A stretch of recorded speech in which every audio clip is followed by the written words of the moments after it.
Yes, people, welcome back to the Matt One Show. I know what you're thinking. This is going to be an absolute madness.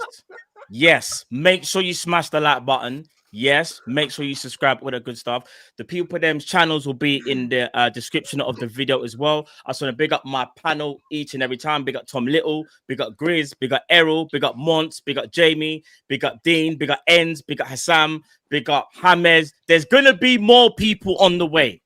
This might be the craziest, biggest Liverpool show you guys have seen this year. You get what I'm saying? It was a lot to put this together. So big up the man them again once again. You get me? But you know why we're here. Let's get this stream started, people. Yeah, we won't even go into that. We'll skip past. So chat, we've gone with a bit of a 4-4-2, but we just thought instead of having anything on the attack and right, we just have two strikers play predominantly on the left-hand side and pray that James can just ping them in from the right. For some reason, our only number 19's playing right back as well, and they put the greatest midfielder on the stream at left back. So let's just say it's not the best tactical setup, but you know. But listen, people, listen. I just want to say thank you once again. Remember, guys, I'll say this once. Yeah, big up the mods in the chat. If I see any disrespect to any of the guests, you will be removed straight away. You know what I'm saying? Nothing but respect. There's nothing wrong with banter. There's nothing wrong with disagreeing. If I see any foolishness, you know I won't tolerate it. You're done. I don't care if you're gonna try and tell me, "Oh, I've been a member on corporate for that." I don't give a damn. Any nonsense, you're out of it. Yeah, these people have taken time out of their day to make sure they are here. Yeah, and have an honest conversation. So, with that being said, guys, there's only one place to start. Liverpool, we are in the mud right now. It is looking dark. There's slot in people on the left, as you guys can see, and there's slot out people on the right. We are here to have a debate. Anyone want to start with how they feel with Arne Slot right now? I don't understand why these guys are still on the gaffer here, bro. That's what I want to know. That's a good place to start. I can start if you want. Yeah, Hassan, please start. No feeling out there in this fight, was there? I'll start with the whole Slot thing. Look, I back Arne Slot for a good reason. It's not just the fact that he won the Premier League already. It's based off stuff that we saw just this last week. He is capable of putting us in a position to win. We just saw us literally abuse Real Madrid. We can't change the narrative pre-game and post-game. Pre-game, people are speaking about Real Madrid being the best team in the world, and you know this is the team that is going to come to Anfield and do this and do that and blah blah blah. We basically subdued them to one big chance, and in those last two games, Villa and Real Madrid, we only had one big chance against us in two games. If it wasn't for Courtois, we could have beaten Real Madrid by 4 or 5 goals. So he's shown me he's shown me the capability, even in the last week, of being tactically malleable and being able to solve our problems and being able to put these players in a position to succeed. And I think he can do that still. And for me, I look at this current team, I don't feel the way United fans feel about their team, like, you know, from 2-3 years ago, where they're like, oh, sell everyone, get rid of everyone. I like all the players, including the players that some people maybe don't like that much, like a Connor Bradley or whoever it is. I rate all these players. I think these are all good players. I don't think this is like the real level. Do I think Arne Slot is the main reason, if you'd like to blame for our current form? Yes, but that doesn't mean I want him out, because I still think he's the one that can actually bring us back to where we should be. He's the one that can turn things around, and he's shown me that he can turn it around this season. I think people are changing the narrative in terms of like when they go like from the beginning of 2025 and blah blah blah. Callum's favorite statement, big up Callum, but you know, from the beginning of 2025, etc. I think after we won the Premier League, I'm not looking at any of those games, because once you've won the Premier League, the job's finished. I don't give a shit if we lose the 4 or 5 games after that. There was no record we were chasing. There was no like defensive record, offensive record, points record, nothing. So it doesn't matter. We won the league anyway. And from the start of the season, I feel like people are just going like, even the first 5 wins were all bad performances. I disagree. I think we performed well against Arsenal. I think we performed well against Bournemouth. I think we performed really well against Atletico. We performed well against Everton. You know, that second half wasn't good. We can all acknowledge that. But that first half against Everton, we were saucing. We played some of the best football. And just like I said, these last 3 games, people are saying, you know, it's time for Slot to start winning games, etc. And he's won 2 out of 3. Manchester City, I hold him accountable, and I understand that. But the 2 games before that, he's shown me more than enough ability to change things around, and I still believe in him, and I think he will change it around with the winnable like basically run of fixtures we got after the international break. So I'm on Slot's side, and I don't see any better alternatives. I mean, I've seen some of the names mentioned. I'll just touch quickly on that. I don't want to speak for too long. There's a lot of people here, so I apologize for speaking for this long. But I see some of the suggestions people put out, like an Iraola. Iraola played high line away at Manchester City. If he just lost 4-0 to Aston Villa, Glasner would be the equivalence for me of hiring Ange at Forest. We don't have Glasner type players. We have opposite of Glasner type players, in my opinion. You look at some of the names that have been mentioned. Nagelsmann. Nagelsmann is a serial loser. He hasn't done well with the German national team. He lost the Euros in Germany, his own backyard. I don't see even a better option out there, in the market. And some people say bring back Klopp. Well, some people on this panel were Klopp out itself. So, I'm not sure that's a great idea right there. So I think he'll turn it around, basically, is my logic. So what? Losing 7 games out of our last 10, you see that's enough to turn this around.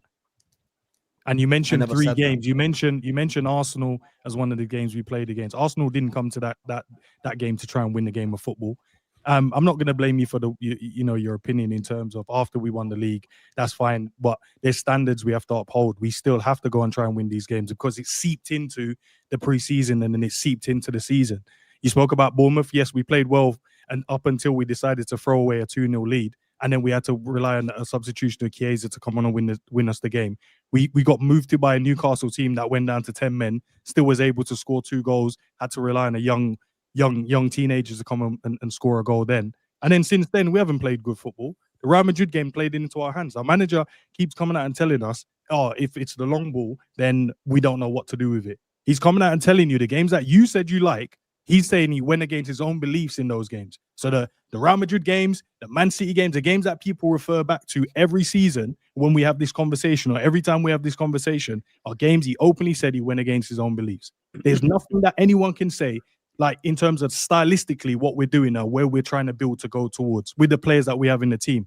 Everything just sounds like it's about faith. Let's wait because he won us the league last season. Let's just see what he can do. But we're Liverpool Football Club. It's not wrong to hold standards, bro. Like we're allowing our standards to drop just because he won us the league. No, but I think you're conflating like standards with performances, though, or at least the performance results. suck as well. At least results anyway. Because what I'd say to the standards is he's a Premier League winning manager, so he set that standard already. Did you get me? We went out of the way in the summer to buy the players because you said again we needed to set standards and we needed to show ambition. We went and done that. A lot of the hallmarks that we've doubted FSG, doubted Liverpool Football Club over the years, we wanted to in the last 12 months at least address all of those areas. And whether we can sit here right now and be happy with the outcome or not, the fact of the matter is, for the most part, those areas were addressed. Now, is that to say that we went and bought all the right players at this particular moment in time? I can't 100% say I agree with that. But I think what we need to the big questions for us isn't necessarily whether we need to be slot in or slot out. It's what does he have to do to get it right? Because let's keep it. As fans, we can only sit here and support the team regardless. I think we need to be looking at what the club will be wanting from this manager going forward. Because I don't think they're going to hang him out to dry. I think as a club, as Liverpool standards and history and everything else, I just don't see us hanging out a manager that's won us the league in one season out to dry because we've had a real bad downturn in form without giving him the chance to get things right. I just don't see it. Yeah, I don't know, man. I think when it comes to the manager, I feel like he's not just performing poorly, it's his substitutions. We can say the tactics are poor, but we said it yesterday. No one could actually name me Arne Slot style of play. You can't. You couldn't. Whoa! Share peace intentions, brother. Share peace intentions. You relax, my G. And outside of that, he loves to bring on defenders when we need goals. And I understand maybe it's a cultural thing. People keep saying this, but he's been talking a load of rubbish, and it's getting under my skin even more now. And then on top of that, I just his man management for me as well. Man management, and it looks like I actually believe, even though I'm Slot, I actually believe Slot has the tactical awareness to still change things. I still believe he has the awareness to do that. His capabilities are tactically, I respect it. But I feel like regardless of that, he's still refusing to do it. That's my problem. When you know you have the ability to do something and you're still refusing to do it, it's even more of a slap in the face, because it's like you're trying to uphold your beliefs in your style more than probably what's best for the club. And I'm not saying he has to change his complete identity and sacrifice everything for the badge of Liverpool, which isn't that bad, actually, to be fair. But I'm not saying he has to do that. I actually believe it doesn't need a full-on formation change. There's too much quality in this Liverpool side for there have to be a complete overhaul in the tactics. I actually think certain tweaks in certain areas would make us a very good side again. Now, it might not make us the best side in England automatically, but we just go back to being a very good side. If Liverpool were just a very good side and weren't top of the league, I don't think the fan base would be segregated the way that's been. I don't think we see the uproar that they've been. I don't think we see the boxing of other fans from other fans that we've seen. And as I said, like, I'm going to address it here and now, obviously, because I did have something to say the other day, and I feel like it's time to say that now. And I'm not in a disrespectful way, but as I said, some of the stuff that I saw you say, it just really didn't sit right with me. And obviously, this is all stuff due to Liverpool being poor. It's not just everyone always had these thoughts. Yeah, say what you're gonna say, bro. Fan base is being pulled apart by what we're seeing on the pitch, off the pitch, and as I said, like, I have to address these things, because I'll say it from now, Grizz. Yes, obviously I've spoken about it, bro, but I see you, and I said this to Hammers as well. So it's not like me and Hammers have spoken about this. You guys are, for me, the voice of the people in Liverpool, innit? You're the voice of the people. Do you get it? You're the voice of the people. So when you man say stuff, yeah, like, there's vibrations in it, like, you get it, it reverberates. And obviously, I'm not saying you can't have free speech. Say what you want and how you want to say it. As I said, but the stuff that you said or that you tweeted or whatnot, I'm not the only one who feels that was a bit out of line, because I feel like when you talk about accusing other man or saying, you know, the AFTV approach, I feel like that can apply to at least 3/4 of the man on this panel right now. It doesn't matter if I'm the only one who said something. That applies to 3/4 of the other man. And for me, personally, as I said, that is coppish. It could be Hassan. I'm not saying you mentioned any of these names, and I don't think you intentionally actually went, boom, these are the man I'm talking about. But you doubled down on what you said. You said you didn't care about how it was perceived. And that to me is mad, because I've spoken to you one-to-one. I've met you one-to-one. You probably met everyone here one-to-one at some point, or spoken at some point, or collaborated at some point, or even helped the man them at some point. I'm not even saying that you haven't helped me. I'm like, at one point. So for you to then go and almost kind of generalize that large parts of the Liverpool fan base that are on YouTube, which is pretty much everyone on this panel, to reduce that to the AFTV approach. And by the way, I'm not even shading AFTV. What I'm saying is that if someone is doing something for clicks, you kind of have to meet that looks like they're doing something for their own personal gain, regardless of what's happening with their club. Their own personal gain supersedes what they want for their club. It almost becomes more important than winning. Now, if you're doing content and it's more important than Liverpool winning, now you're questioning a man's integrity. I'm not saying you're questioning my integrity, but to paint a part of the fan base with that brush, for me, it applies to too many men that you've done work with, and it applies to too many men that are on this panel right now. And I'm not saying you meant it. I don't think you meant it like aggressively or anything like that. I think it was just that, boom, like, you just don't want to talk about Liverpool when they're losing and that. But you've been on YouTube longer than everyone here to know that numbers are just a byproduct of us when we're playing bad.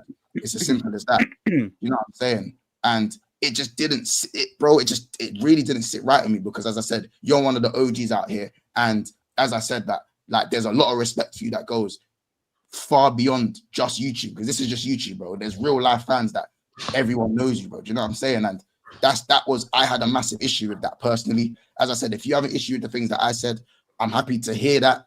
Be transparent with me. To get it, it's what it is. But it just really didn't sit right with me. And I felt attacked. And also, not just me, as I said, it applies to too many men that man's worked with. And it applies to too many men that have put so much work into YouTube. You have a YouTube channel, so you know exactly what the sacrifices are to do what we do. Do you know what I'm saying? So that's kind of where my thing came from. And I've been speaking for too long in it, but yeah, that's the way I think. That's the way I feel. Is that why, Matt, you got my picture look like a dickhead on the thumbnail, yeah? Like Avengers. No.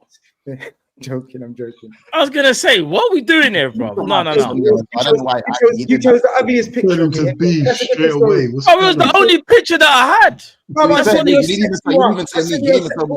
you a sexy picture to use, and you ignored that one. You used the most. No. All right. Hold on. Wait there. Before everyone crashes it out of me. Now the game's the game.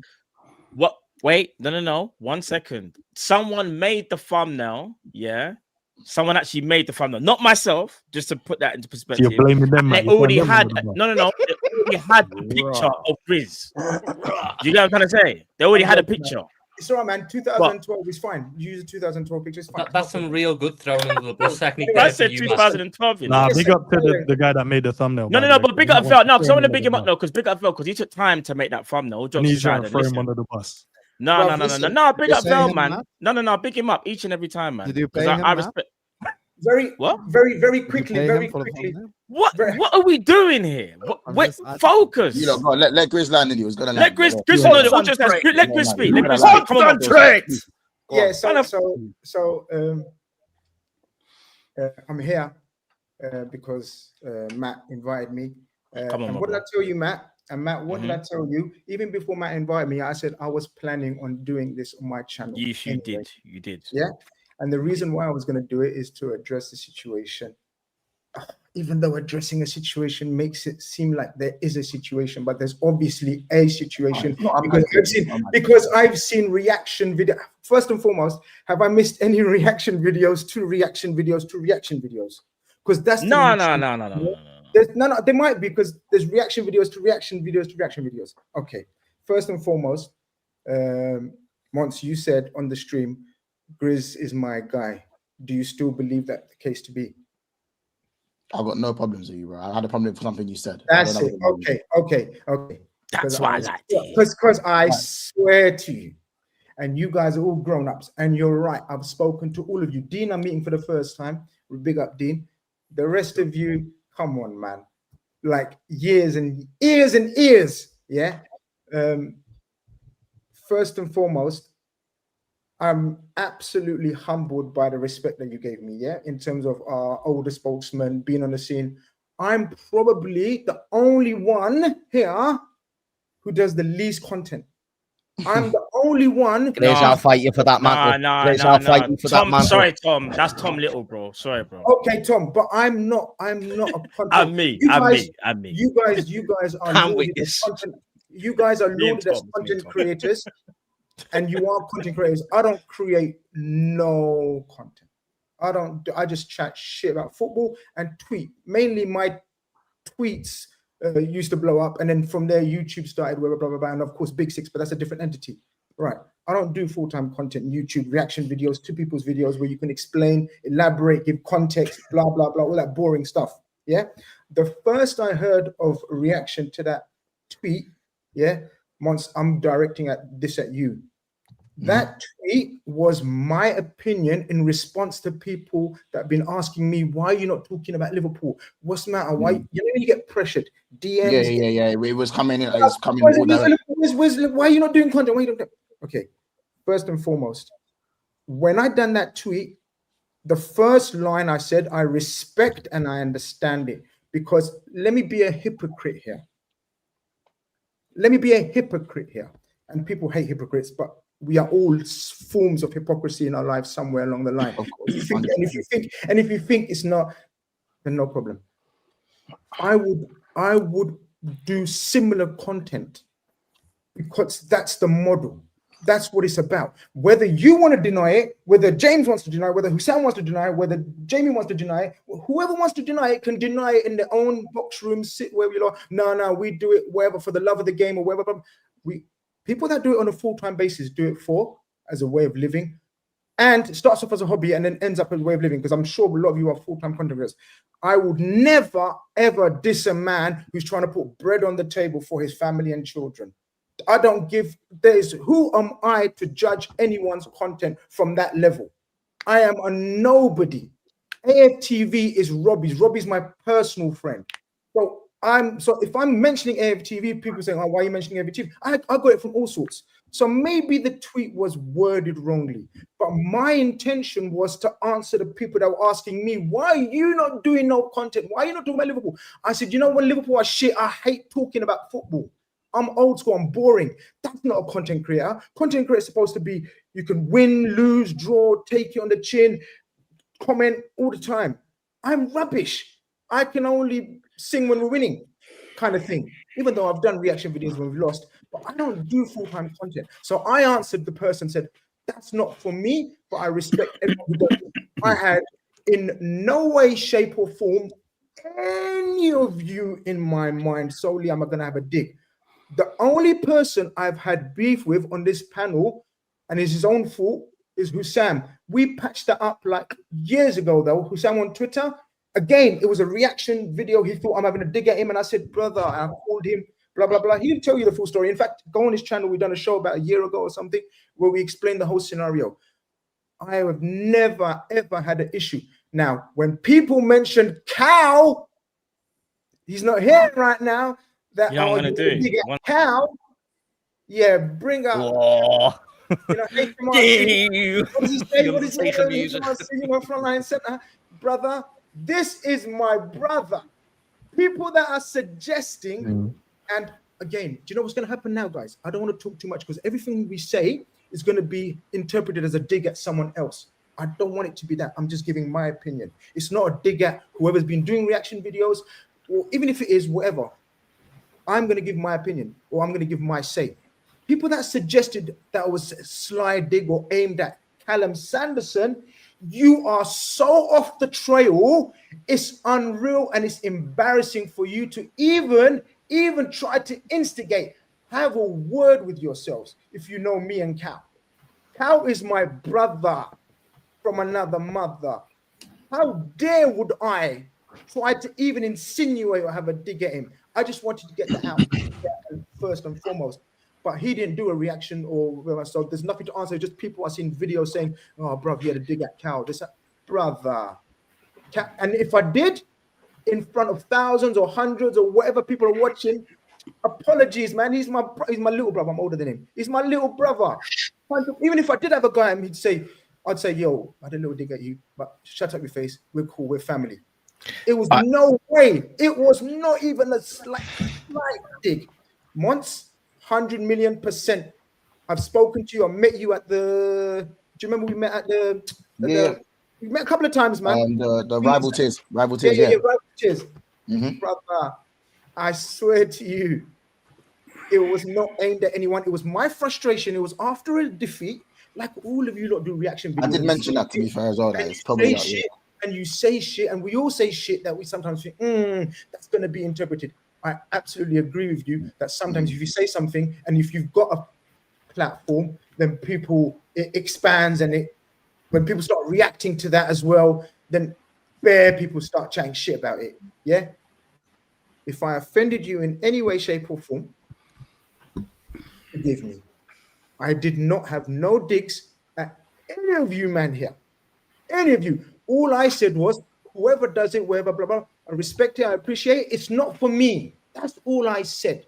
Yeah. And Sam will tell you, funny enough, and Cal probably, and Matt as well, they know what I'm like. I'm like that. I said, if it's not for me, I don't diss the person. It's not for me. I disassociate or whatever. I don't do it myself. That's all it is. I never, ever.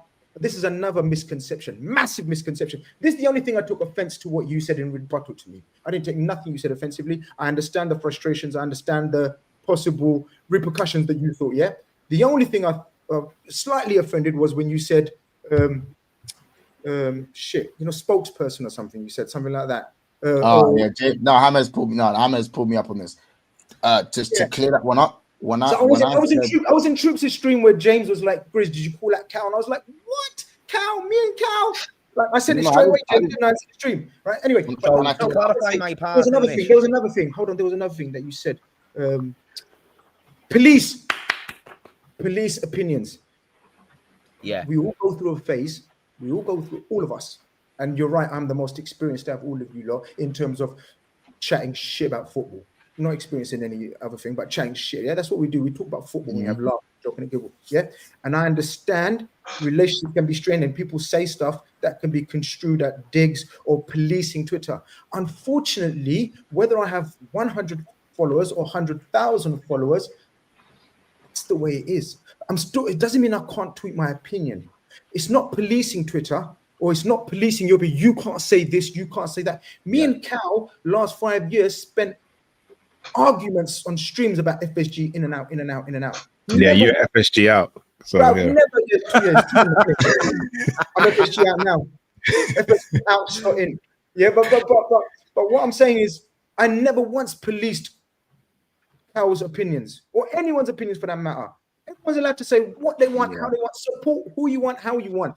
If you want to be negative, you want to be positive, you want to be toxic red, top red, bottom red, FSG out and out. I don't give a shit, man. I'm way past that. But the problem is, it's construed when you have a platform and people think you're policing. No, I'm just giving my opinion. Where it comes down to is people, you're going to have to start giving less and less opinions because someone's always offended somewhere. No. Someone will always be offended. I'll never police your opinions, 100%. Everyone's allowed to support how they want, when they want. Cheering. Grizz, let Mons tell you what he told me on the phone, because I called him out on this yesterday on the phone, so let him tell you what he told me. Go on, So, me and James had this conversation. When I said mouthpiece of the club, that was just me being super illiterate. For someone who actually, even though I'm kind of quite literate, that was just my super literate way of saying you're a voice of the people, innit? I should have said voice of Liverpool fan base, and I just said mouthpiece of Liverpool. So it's what I meant. And to be fair, the guys on Back Again did say that's probably what he meant. But obviously, again, I'm not someone, when I speak as well, and if I say something wrong, like in the wrong wording, it can also, same way, it can also like be like, oh, Montel said he's a mouthpiece of the club, so he probably works for the club. So I said to James on the phone already that I meant it as you guys are big voices of the club. Do you know what I'm saying? And voices of the club, sorry, voices. I said it again, voices of the Liverpool fan base. Do you know what I'm saying? That's what I meant by that. But generally, I didn't say personally that you were policing man's opinions. That was when I was speaking about the conversation on Hassam's stream. I was just saying, I said my main anger was just the whole doing things for clicks. That's all it was. And as I said, I never attacked you personally. I didn't say personally. I didn't say, I hate Grizz.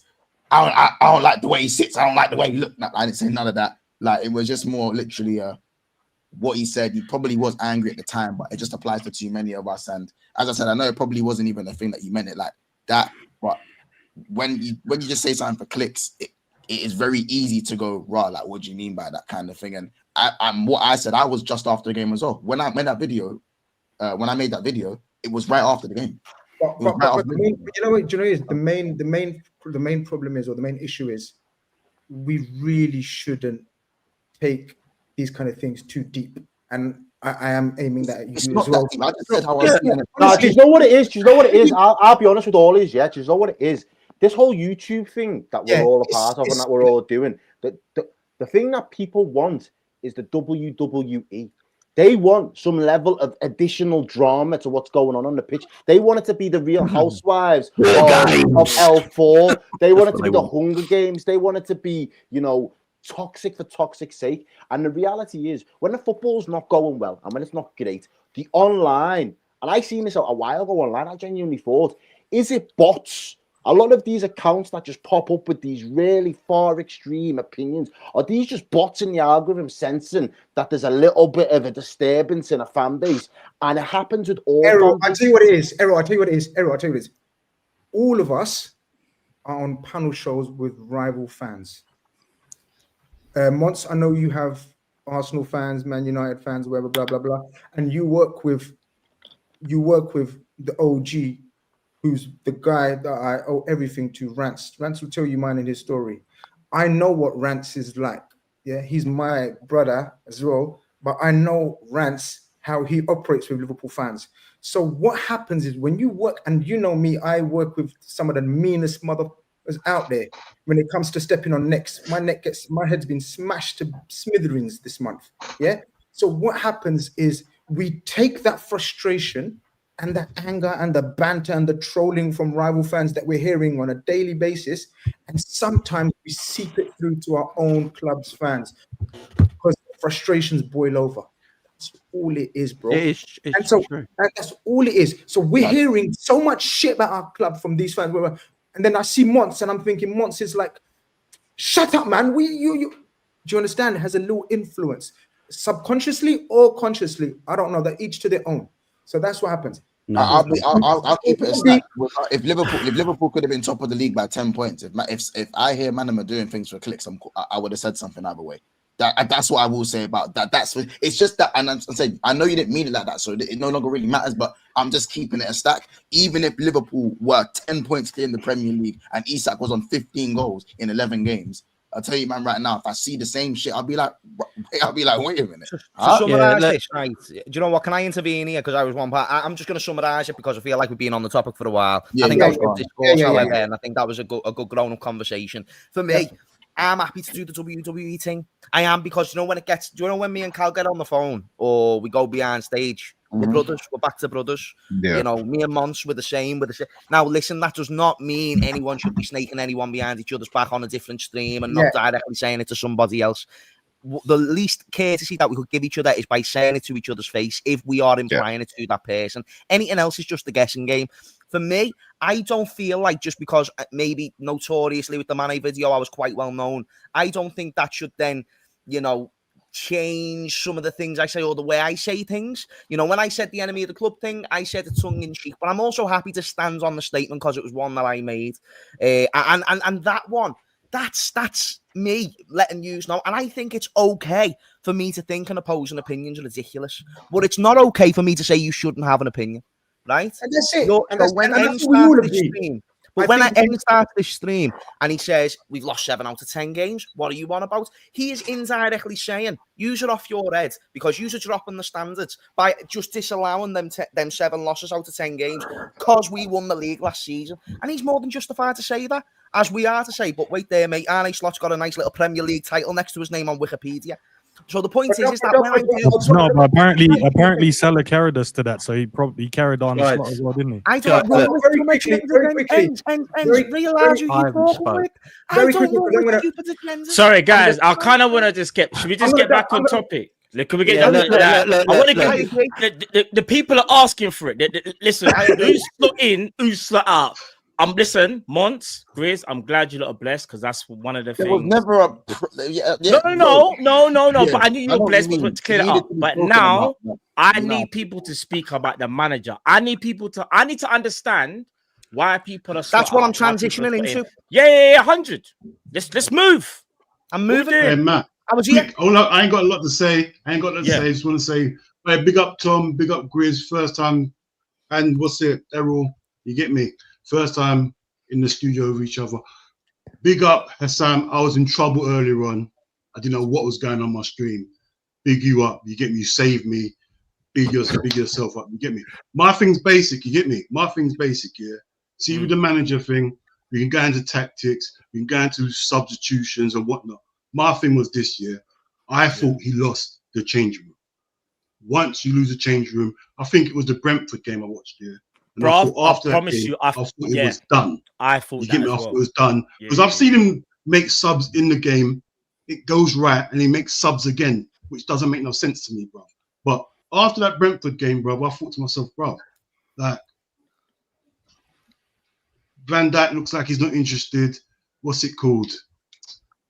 Everyone disinterested, bro. And I thought to myself, yeah, he's lost it. He's lost the players now. So you know what? It's time to go. I'll never ever downplay what he done last season because I know people want to say, oh, it's Klopp's team, whatever. No, he had to tinker certain things. He brought his sports science in. He done a lot of stuff. So I'll never downplay it, but bruv, it's his fault. He's put the stands up there. You get me? And I've been watching Liverpool for a long time. The stands are up here now. He's brought it up to another level now. So we are an elite club. Elite clubs make elite decisions, bruv. And me at a stage where we got to make a decision, because I've had too many results going this way, and then he reverts back to his bad results, bro. I just don't understand. I'm sick and tired of him giving excuses, and telling them how to play against us, bro. And he still hasn't rectified it, bro. So guys, one second. Just quickly, I'm gonna take myself out of it because I've got another guest, who who I want to bring onto the show. But obviously, as the people them know, there can only be 10 people on the screen. That's what I'm saying. That's what I'm saying. I'm going. I just want to say. Oh, you going? Yeah, I'm going. Okay. Then I'll bring on the guest. Yeah. I'm not gonna say his name. He's a big guest. Yeah, go on. All right. So big up whoever the guest is. You know him. Okay. Come on. It might be one of those ones I'm running from. I don't know who it is. People. No. You ain't running. No. With the slot in, slot out. Yeah. Look. With all due respect. Yeah. Again, opening line. With all due respect, I'm not involved in this conversation. There's no slot out for me at the moment. It's ridiculous to suggest it because I've done all the niceties, but now I'm going to give my opinion because that's what you asked for. 100%. My cold-blooded footballer. Yeah. Why are you slotting? Yeah. Why are you still slotting? That's what. Because that's a story in it. So Slot is a very, very, in the grand scheme of things, a newish manager. He's quite a novice compared to the likes of Pep Guardiola and etc. He's still learning on job. He won us the league in the first season, whether it was a Klopp team or whether it was not a Klopp team. Then he had tragedy that none of us, or I hope none of us, ever feel, where you lose a loved one, and it was a loved one. When you lose a player of your team and is a loved one, it's like losing a family member. Then there is turnover of players that's unprecedented at Liverpool. We all done streams screaming and shouting for joy with signings after signings after signings. There's too much turnover. It's not one man's problem when we win. Sorry, it's not one man's glory when we win, and it's not one man's problem when we lose. It's not a Slot problem, it's a Liverpool problem. I trust the people in charge working throughout the club to fix it. Not only Slot. Slot is under pressure, the recruitment team are under pressure, Edwards Hughes are under pressure.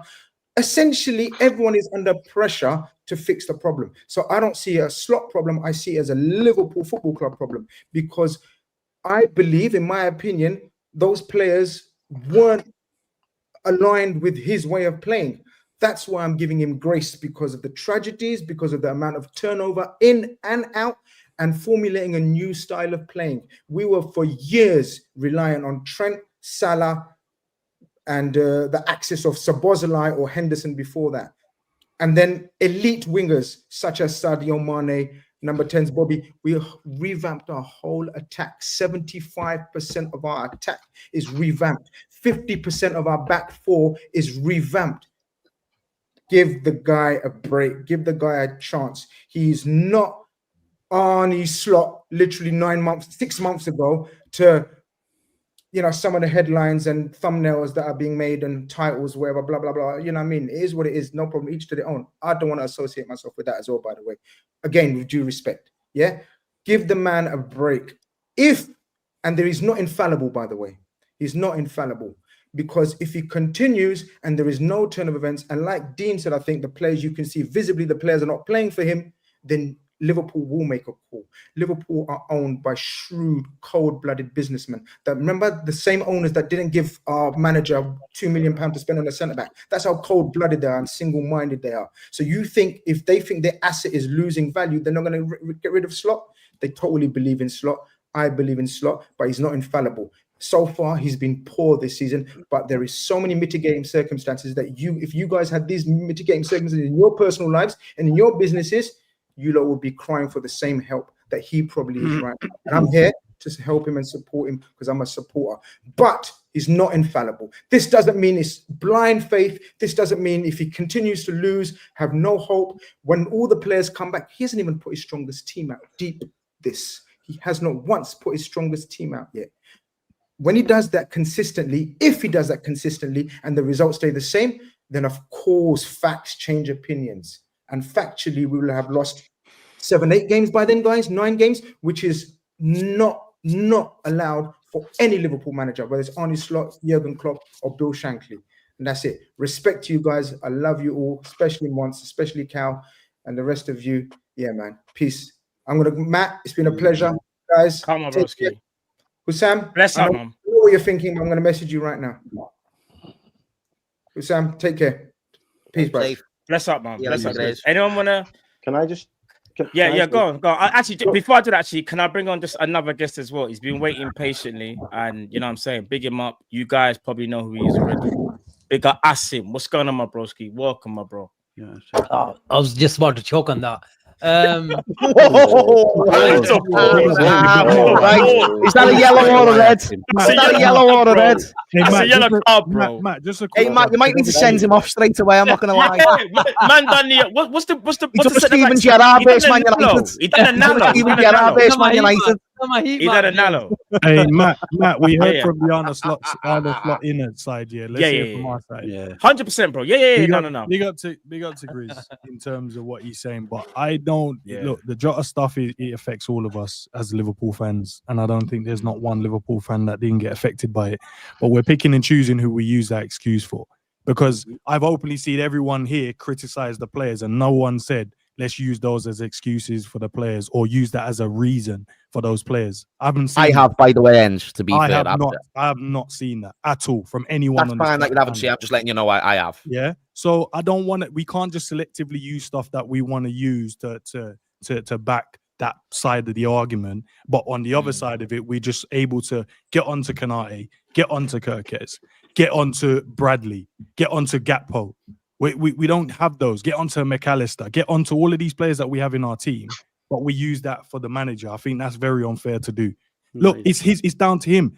Other people are, the recruitment team got him two of the best strikers in the world. Yeah.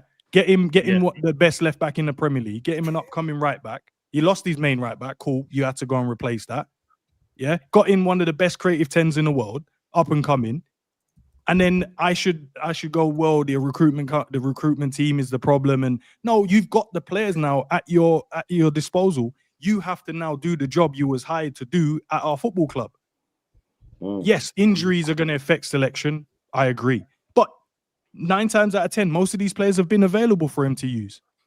But what we're not doing anything that's helping us move forward. We're conceding way too many goals. That's not the recruitment team. That's him. That's the recruitment team ain't telling him, oh, bro, you got to set up. They're not sitting there in the facility telling him how to coach and how we should set up a match day. That's down to him. Results, how we play, that's down to him. What we bring in to the club and what we sell, that's down to the recruitment team. And I thought they've done an amazing job. Yes, there's probably still areas that we thought we should have done. Gay probably should have got through the door. We missed out on that one and whatever. But we got in some fantastic players. So why is he not able to utilize these fantastic players in the team? Again, I think this is... So I just wanted to make a point before all of this started going off on a bit of a tangent. The point that I was simply going to make was I feel very privileged to be in Liverpool as a Liverpool fan in times like this. And I'll tell you for why, right? When I went to the Villa game and was in the ground, multiple times throughout that game, after the game against Crystal Palace in midweek, the mood was low. I agree with what Dean was saying after Brentford game and into that game. It felt as if the players had almost felt dejected enough that they didn't want to play for the manager. All of a sudden, in the ground that night, they're chanting Slot's name multiple times and getting behind him. So when I'm speaking to people on the ground, the majority of people are pissed off. But they want more for the club and they want more with Slot being the person to get us there. Now, that's just what I see when I'm in and around Liverpool. When I come online, I understand that there is a little bit more of a change of opinion because not everybody is so close to the city, where a lot of people speak to their close friends that support different teams. So they get bantered on because we've bantered Arsenal and their manager for years. We've bantered United and their manager for years, and so on and so forth. To your point, though, about what you've just said there, Enz, in relation to obviously the players, the grieving and all the rest of it, I think it's valid across the board. But I think if we've been expecting the players now to just crack on with it, I think us as fans have also got to crack on with it as well. There's a thing in the ground that I don't particularly like at the moment. I don't like on the 20th minute mark, every single game, we're singing the Jota song at this moment in time. I feel it's more of a distraction than a positive. I think and again, people might say, well, you're just chatting shit. You don't know what's in the players' heads. But if the players know subconsciously, in 20 minutes' time, there's no surprise we've conceded loads of goals at home within 15 minutes of the game. They're probably all starting to think, when's the song going to come? When's that going to happen? When are we going to be reminded? If we're expecting the players to get past it, we need to also get past it in our own way and address it further down the line and let the team get on with what they need to be doing right now and here and now. I don't like this not necessarily this conversation. I don't like where the discourse has come online, because I still think there's so much to play for this season. The fact that we start infighting, that ripples out. And that starts to be bad energy that people feed in on. People start to run narratives with. The bigger media start to jump on the back of it. And all of a sudden, what was a small problem, we've made a mountain out of a molehill. And I think we're at a very tipping point in that, because ultimately, if Liverpool still want to achieve things this season, Enz has already touched on it, we've got a fantastic team. But I think Slot in real time is going to have to use the Premier League for a little bit of tinkering and finding out what's going to work in the long run. I think we might have to be more realistic as fans and say, let's go big for the Champions League. We might be a cup team this year, but the biggest cup we can go and win is the Champions League. Florian Wirtz has played his best games for us so far, playing within the Champions League. So why would we not try to build a side like the way PSG did last season, like we've seen other teams do down the years, where they think, all right, domestically, we're a little bit off it, but as long as we stay within touching distance of top 4 and we go as far as we can in the Champions League, given the way that the season started, given the circumstances of that happened, that we know it's out of everybody's control and we feel sorry for the players and everyone associated to the club, why would we not support the fact that there's still a bigger picture and Arne Slot could still potentially get us there? Can I come in? Can I come in? Go on. Can I come in? Just on a few points. A big up to all the chat and the panel as well. Proper content creators on here. Errol, first of all, I talk to a lot of match day goers. I've been going to the match for the last 20 years. What I would say is there's a lot of locals who come on the socials, come and put their face on the camera. I can tell you now, a lot of them in private are gunning for the manager. But when they go to the ground, because next man is cheering the manager, they're cheering the manager. They are really, really concerned, because you said, Errol, it's a small problem. I'm not Slot out, but I'm really, really concerned. And I think that it's right to be concerned, because you said it's a small problem. I don't think it's a small problem. We haven't just gone bad overnight. This is a 6-month problem. Since the back end of last season, the manager has been talking about himself that the opposition are setting up against us in a different way. And for me, what's worrying, he hasn't come up with a solution for 6 months. And the numbers don't lie. And we've lost a few players on and off the ball. It has really, really affected us. But I don't think it's a small problem, because there's underlying issues for me. And we can say that the players will click, the relationships will get better, the chemistry will get better. But how are we seriously going to improve? Because all I've been listening to for the last 2-3 months, I've done it as well, is every single fan has been coming up with a formation. This is what Slot should do. This is what Slot should do. Someone's playing 3-5-2. We've been all playing FIFA Manager. I'm telling you, let's be honest. But that shows you how big the problem is as well. 100. And every single week I'm seeing now, it's easy coming and putting your face up with the cameras and looking good. And we're saying, this Dutch honesty. We praised him, myself, many, many times last season. But when everything's hunky-dory, Errol, it's a lot easier. When the pressure is on and the scrutiny is amplified by 10 million forth, then the pressure is telling. And then every single decision you make, whether it's on or off the pitch, it's under the microscope. Of course it is. It's under the microscope. And what's worrying me is every single week now, the manager's coming in. And I look, it's under the microscope. We're here to scrutinize. And a lot of the fans, especially the opposing fans, jump on it. But he came out with something about a month or 5 weeks ago, which was a big, big red flag to me. And he was talking about the set pieces, talking about losing second balls. Exactly. And he goes, normally, we would just find the magic moment. That was a massive, massive red flag for me. Why?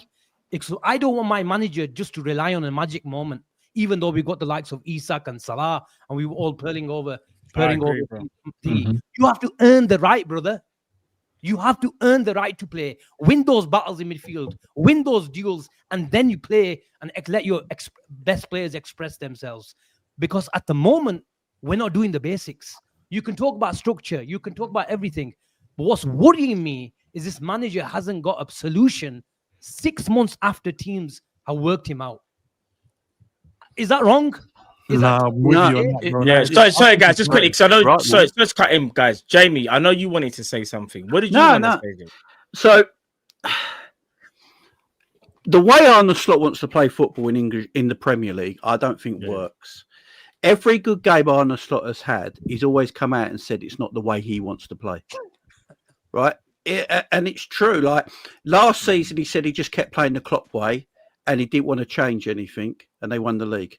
This season, every time we have a good performance or a good game and play well, he comes out and basically says it's not actually the way I want to play, but we needed to do this for this game. And it's a good result. And then we go play back to the way he wants to play, and we don't perform and we look terrible. And then when we look terrible, when he goes into press conferences, the thing that annoys me at the moment is he doesn't hold any accountability for himself. The way he talks like he's always blaming everyone else or the opposition for playing football their way. And it seems just a really strange thing for me to, like, my manager to do. You know, I remember when Klopp was in charge, you know, no matter if I was angry at Klopp or anything like that, he would always take the blame for everything that happened. He always said, don't blame the players. Anything that's happened on that pitch today is all my fault. Give it to me. And when I listen to Slot sometimes, it's like he's like, no, the players let me down.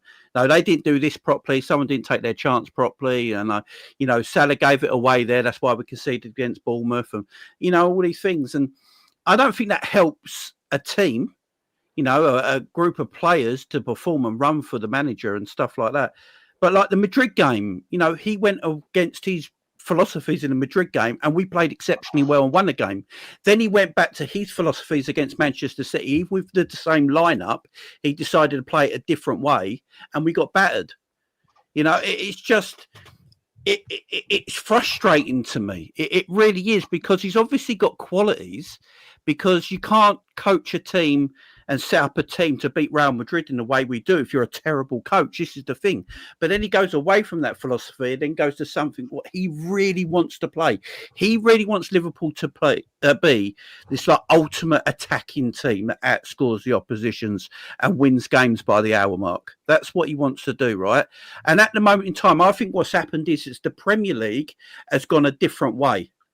The Premier League has now gone about power, pace, long ball, set pieces, very amateur footballerish, like you see on a Sunday league. That's how the Premier League is right now.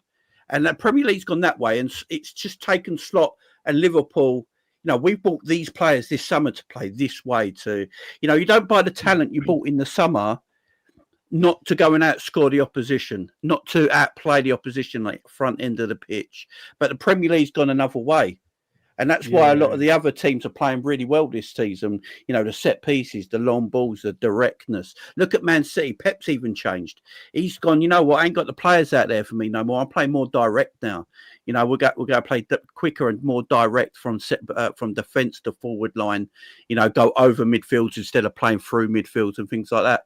And I think that's taken Slot, you know, back a bit. And it just frustrates me when I hear my manager go into a press conference and just like, complain about how well the opposition played, that it didn't suit us.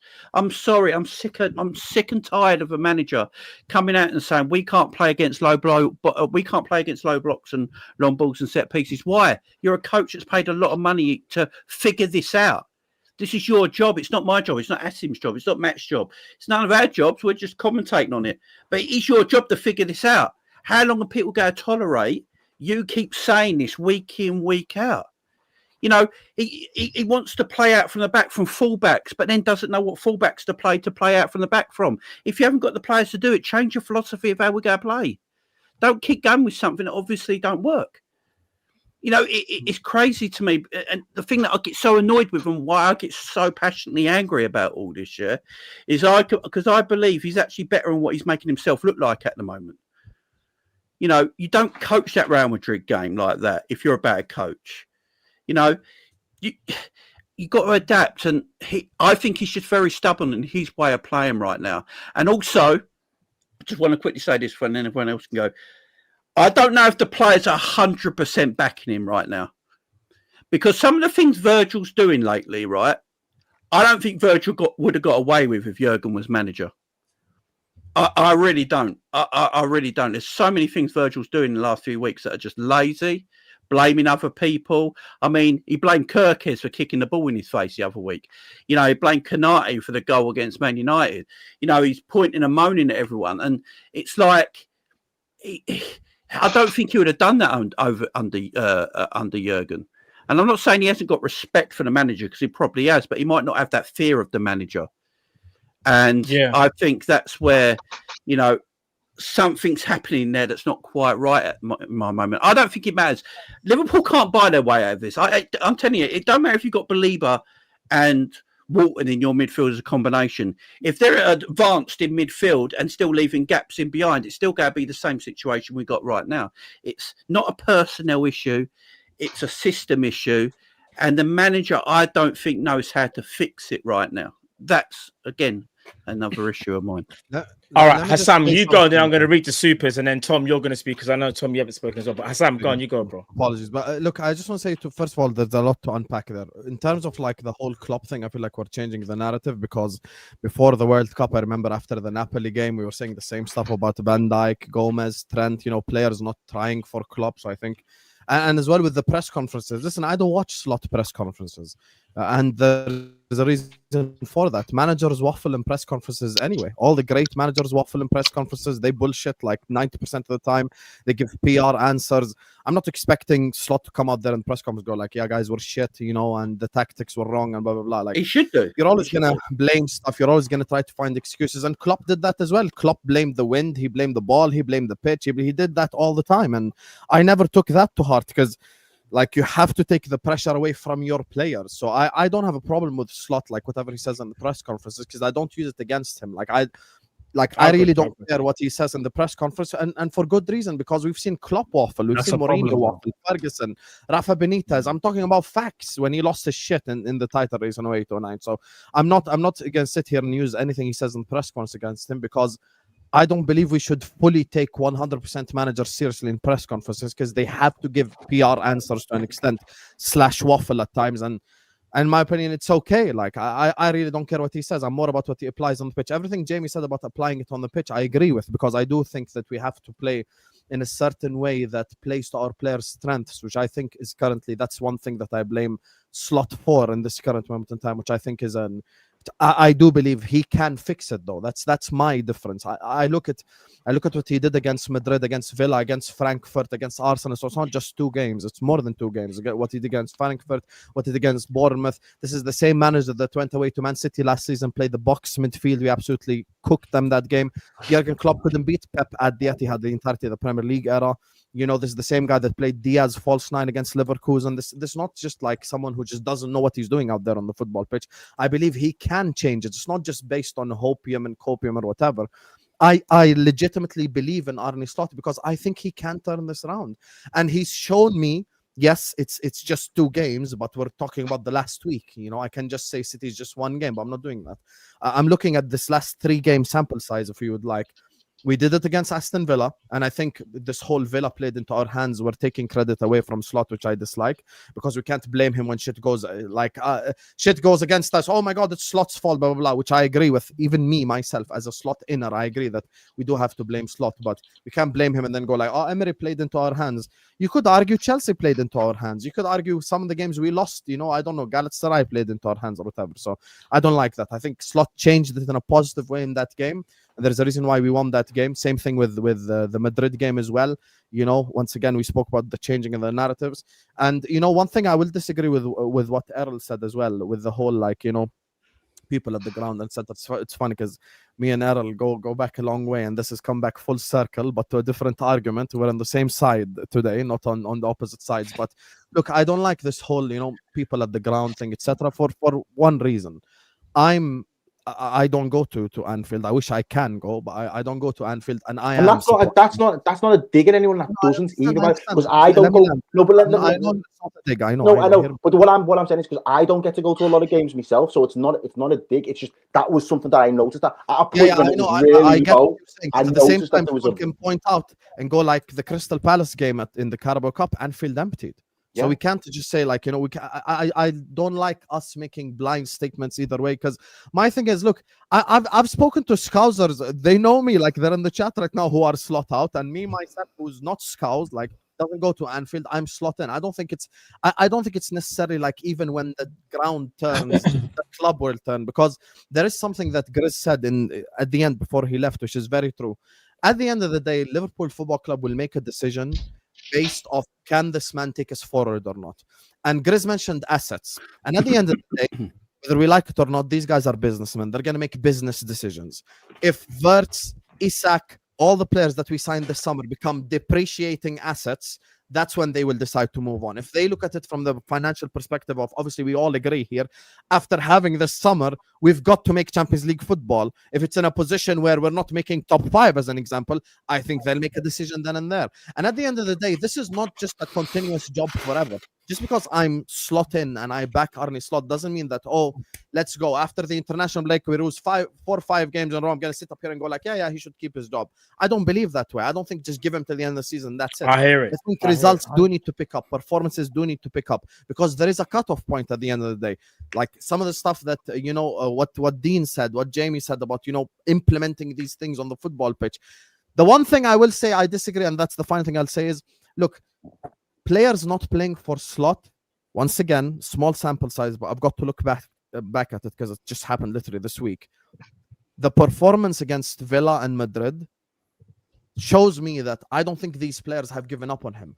I just think he's asking players to do shit that they're not comfortable with, which is why we're getting the result that we're getting right now. But at the same time, I think he can fix it because I believe small tweaks here and there and we'll start winning games again. Like we could win 5-6 games in a row if we just keep these little tweaks going. So yeah, he doesn't want to play like that. That's the problem. Just quickly, guys, I just wanted to, because I know, Tom, you haven't spoken at all. I just want to ask, Tom, are you, obviously you're like Simon, you believe he can turn it around, but why do you think he can turn it around now, Tom? Because I remember what I thought I was getting last season and what he gave me last season. And it's the one part that I disagreed with Jamie, where he said there's not been a single Slot performance where he's played his own way. Right. Manchester, I think that an understanding of Arne Slot's way of management is he likes to tweak every game based on opposition strengths. And we saw that 3 games into last season where he battered Man United 3-0 at Old Trafford in one of the more dominant performances I've ever seen a Liverpool side have at Old Trafford. Now, people will go back in hindsight and go, well, it was Eric Ten Hag and this, that, and the other. But in last season, he done the double over Pep Guardiola. He beat the 3 months removed from Invincibles by Leverkusen 4-0 after playing Diaz false 9, which no one saw coming. But it was a tactical masterclass. He beat Real Madrid we beat Real Madrid for the first time since 2008 or 2009 last season in quite dominant fashion. This is a manager who, at one point last year, in fact, no, I think it was across the entirety of last year, against any league champions he faced or any top teams he faced at that point, his aggregate score was 15-1. We're talking about, in my opinion, a very top manager here. You don't just lose that. It doesn't just go. Do I think he's faultless this season? No. I do think the stuff he's got wrong. I do think that he's been, I don't think it's all his fault. I do think that when it comes to integrating the new signings, he's not had much luck in terms of injuries, in terms of integrating them.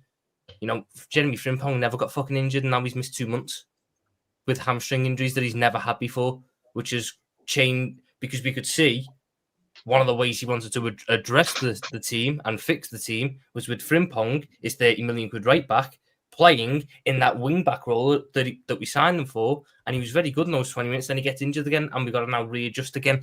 So I think that for me, what I saw last year gave a lot of credit in the bank. And I know people don't like that phrase, but I like to. I operate on that. I don't think he's off the dressing room. I was, people. If you know me, you know that there was an infamous clip where I may or may not have suggested that Jurgen Klopp might need to leave the football club after a certain game. But one of the reasons why I said that, because someone showed me the full clip the other day, one of the reasons why I said that was I believed, based on the performances I'd watched that season, that the players had stopped playing for the manager. And it's only now, years removed, with the hindsight of what happened afterwards and the next season he gave us, it's a very big thing for a manager to lose the dressing room. And it doesn't just happen like that. Especially for a league-winning manager who these players spoke so very highly of last year for his tactical acumen and the way he managed them last year and the way he improved them last year. I don't think we're near him losing this dressing room. If I'm looking at this season, I think there's things he's got wrong. He's not faultless. But I do think we need to look at certain individuals and say they've not hit the standards. And that has ultimately meant that Arne Slot could play the perfect style of football, but individual errors which aren't due to a system, have consistently cost us this season. I could go through the losses. The first loss of the season that we had, the first goal of the game, Ryan Gravenberch, 6'4" at the back post, completely unmarked, uncontested, heads it back to Ismail Yassar 3 yards out. That's not on the manager's tactics. That's not on the manager's setup. It is. How is it on the manager? Everything is on the manager. That's why managers get sacked. If it weren't on managers, players would get sacked. But managers get sacked. So everything's on a manager at the end of the day, like it or not.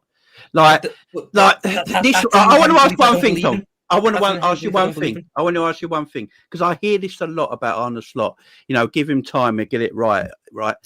I want to ask everyone where they think that from, because before we got Arne Slot as manager, and when it went breaking news he was going to take over Jurgen Klopp, hardly anyone knew who Arne Slot was. Right.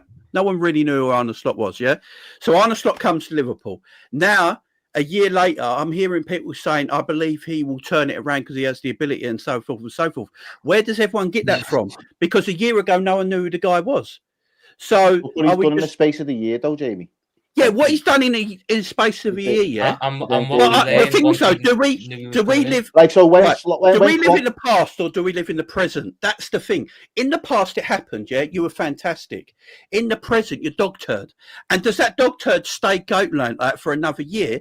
And we waste a year or a 2 year or 3 year. Look, great managers can be great 1 year and then turn bad the next. Yeah, but this was to the point that I was making before. There was so much to still play for this season. And it's not perfect in the Premier League. And the Premier League might be where, I think it was you might have said it before, the Premier League's gone a particular way. The Champions League hasn't. Right now, Liverpool still have all the components to be a very good Champions League side this season. Champions League, if I asked most of you at the start of the season, would you take the Champions League or the Prem? I can bet you we'd be half and half all over again. Most of you would want, but how many times have we won both? Well, we should be because we're Liverpool. No, this is the thing. Well, I think let me just say this. Let Errol finish and then ends. I know you want to say something. I know you want to say something. You say this because we are Liverpool, but in the time that Liverpool has been here, how often have we done the Prem and the Champions League, or the Championship and the Champions League, the European Cup? It's happened a handful of times in over 100 odd years. So it's, even though we can say we are Liverpool, realistically, the reality is that isn't always going to be the case for us. No, so if we ask you down the middle, who do you want? Most people will say one or the other, and that's absolutely fine. I think the reality is this. I keep getting this overwhelming feeling that where we're currently at with Arne Slot, so much has happened in terms of we've lost the way that we create our opportunities from our fullbacks, in the way that Robertson's been on a decline for a number of reasons. So we've now had to try and put in some contingency plans for that. And that was supposed to be Kerkez this year. I was very on the side of Kerkez doesn't need to be dropped straight in. We can feed him into the team over time. Let Robertson still do the leadership role. Let Robertson still play in all the big games. And I think he reverted back to type when he went to Aston Villa and Real Madrid. And I think that was kind of him understanding that actually I probably tried too much too soon. Now, there's probably still a world where that 11 that we did last week probably can't play 3 games a week. So there are probably still players that are on the fringes of those squads that need to still get up to speed with how he wants to play so we can trust them a little bit more. But trying to expect, when we had Jurgen Klopp, he took time to throw in Fabinho, time to throw in Alex Oxlade-Chamberlain. He threw time for certain players that were going to be integral to his system.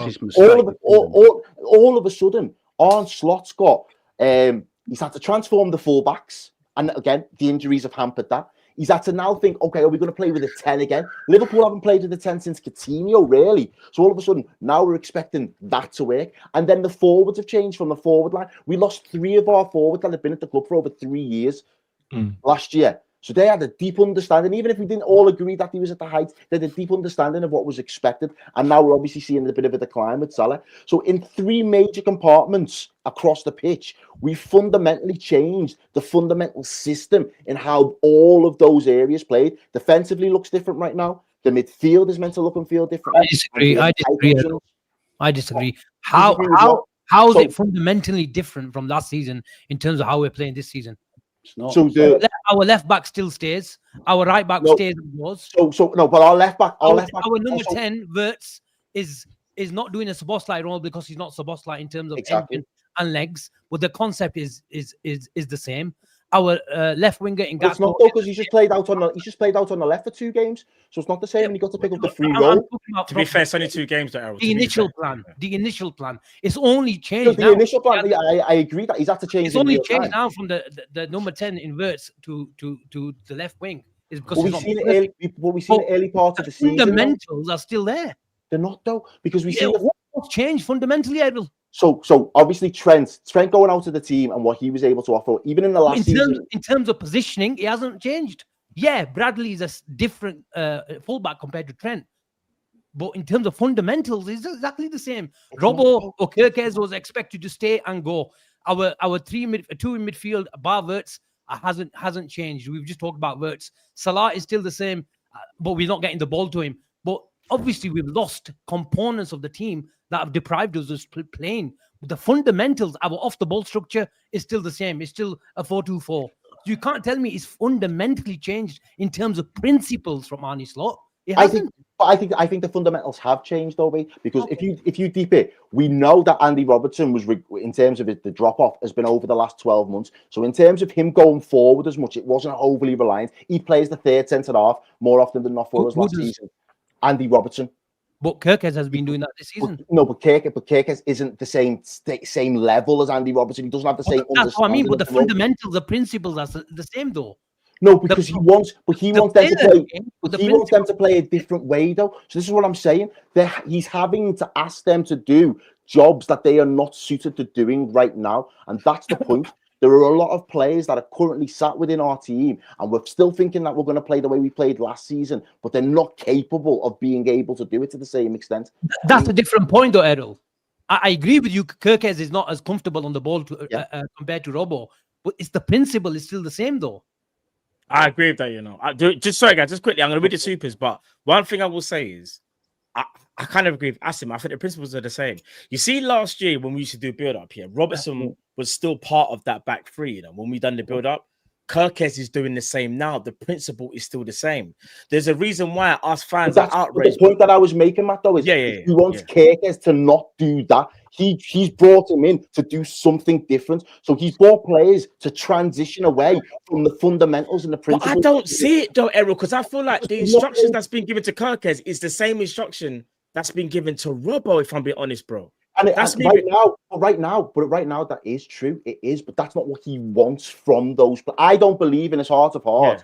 He was wanting Kirkes to come in and do because the reason Robertson's not doing the full length up and down, because he hasn't got the legs to do it for 90 minutes anymore. So Robertson's had to understand, in the same way last season, Salah was like, right, I'll score you goals, but you're going to have to leave me to be the furthest man up, and I'm going to do less tracking back. He adapted to that. Robertson's probably had a similar conversation where he says, Gaffer, I can't be doing the overlap and stuff on the outside that much up and down for 90 minutes. So I'll happily sit in a little bit more and allow Trent to drop into the invert inside and let him provide that creation. That's why, principally wise, as Asim said, Szoboszlai was picking up minutes at right back because he was like, for the time being, that might still have to be the way that we play, but he wanted to move us forward past that. Fring Fong being injured has not been able to give him the ability to do that.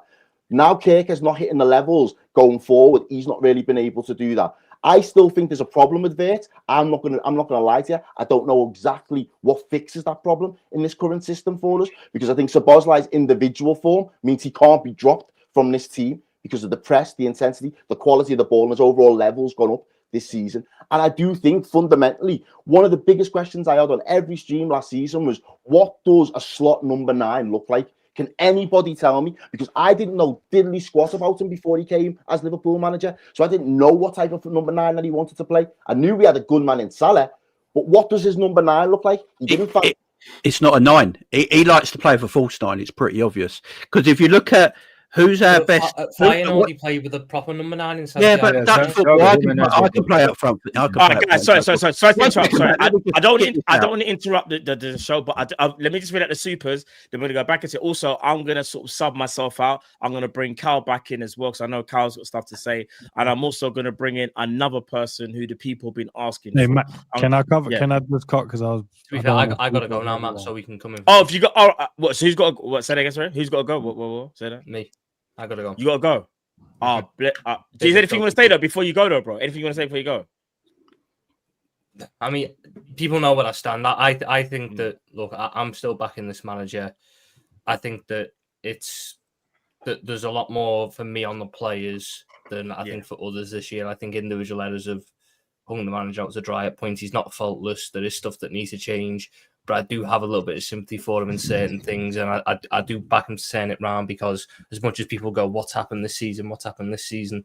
I go back to what he inherited last season and what people expected from last season with that squad and what he managed to achieve with that squad, and that gives me confidence that when he can get over these hurdles, when the squad can get over these hurdles, when they can gel together, when he can figure out certain things which he's shown me in the past he can do, will be more than fine. And ultimately, I don't think there's a best manager out there for this team right now.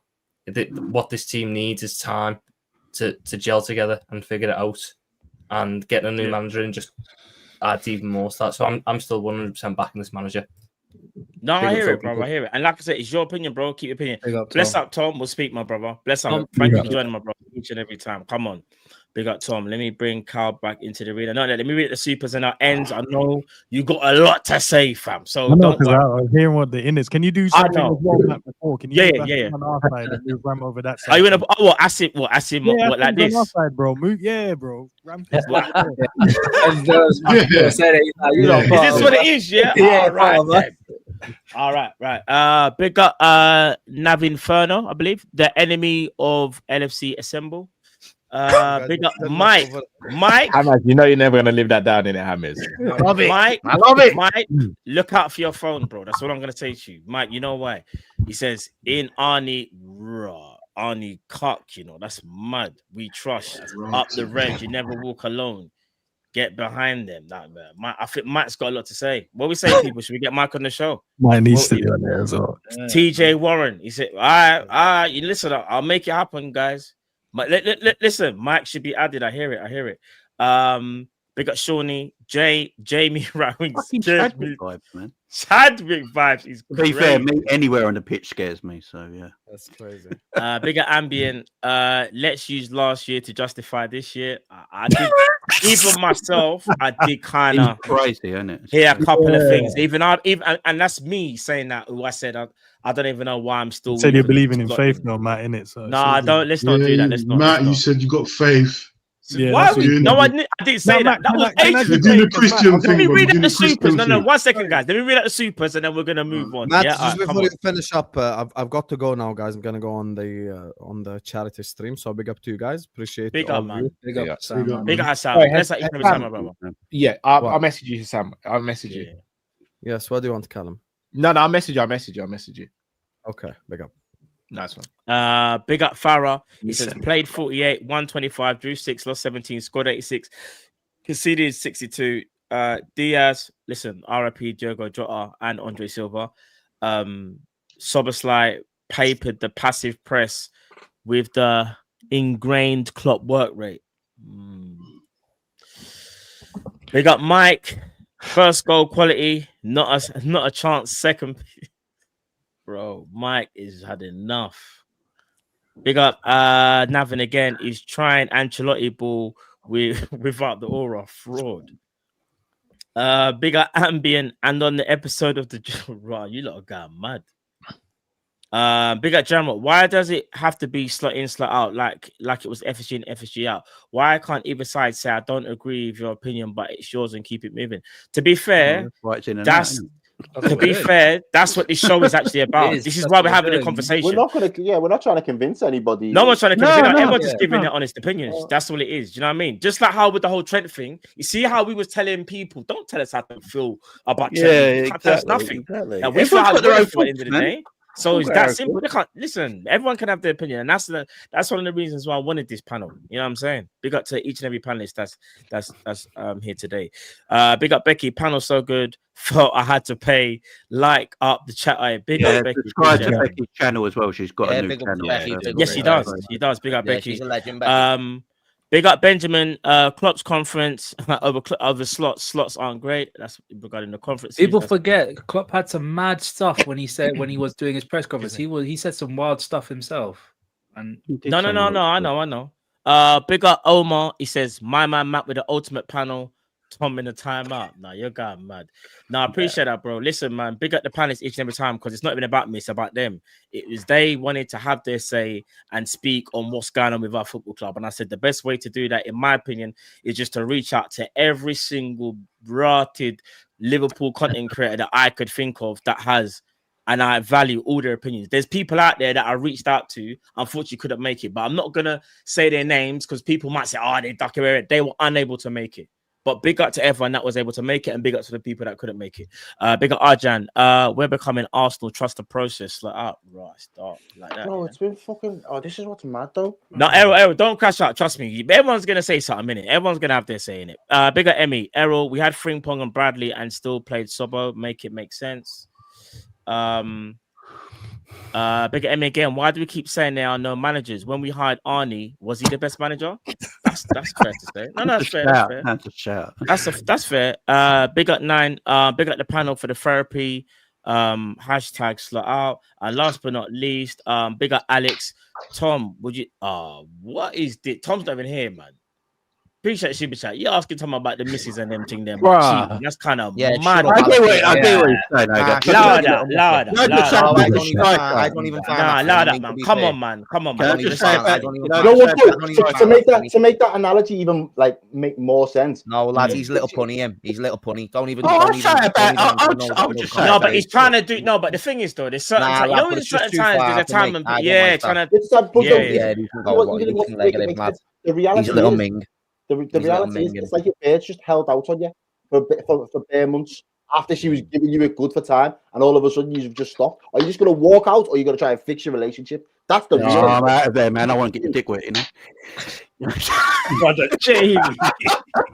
Jamie, yo. And with that being said, I'm going to bring on another madman to the stage. You lot was asking for him. He's right here. Right now, I'm gonna keep it PG, okay? This isn't my channel. Mike. I'm not gonna go around. I've got many subscribers. I've only got about 5 subscribers, you know, Mike. So don't mash up the channel, you know. Hey, listen. I'm gonna mash up the channel, bro. I'm not here to demonetize anybody, but big up to everyone on the panel. To all those I've seen before. To all those I haven't seen before, big up to you. Thank you for having me. I appreciate you. Come on, my broski. So with that being said. Ends, I know you got a lot to say, my bro. I know you've been very, very patient. I appreciate that once again. And I know, Dean, you got something to say as well. And I know Asim, I can just tell. I can see him like, everyone wants to say something. You made the guys that wanted to rebuttal run off the stream, bro, because they knew what time it was. Oh, here we go. No, Matt, for real. Big up to the man, them, because come on, you guys all cool, yeah. But if Sam is saying he don't watch the press conference, I can understand why he's so far behind in thinking why we want this guy out.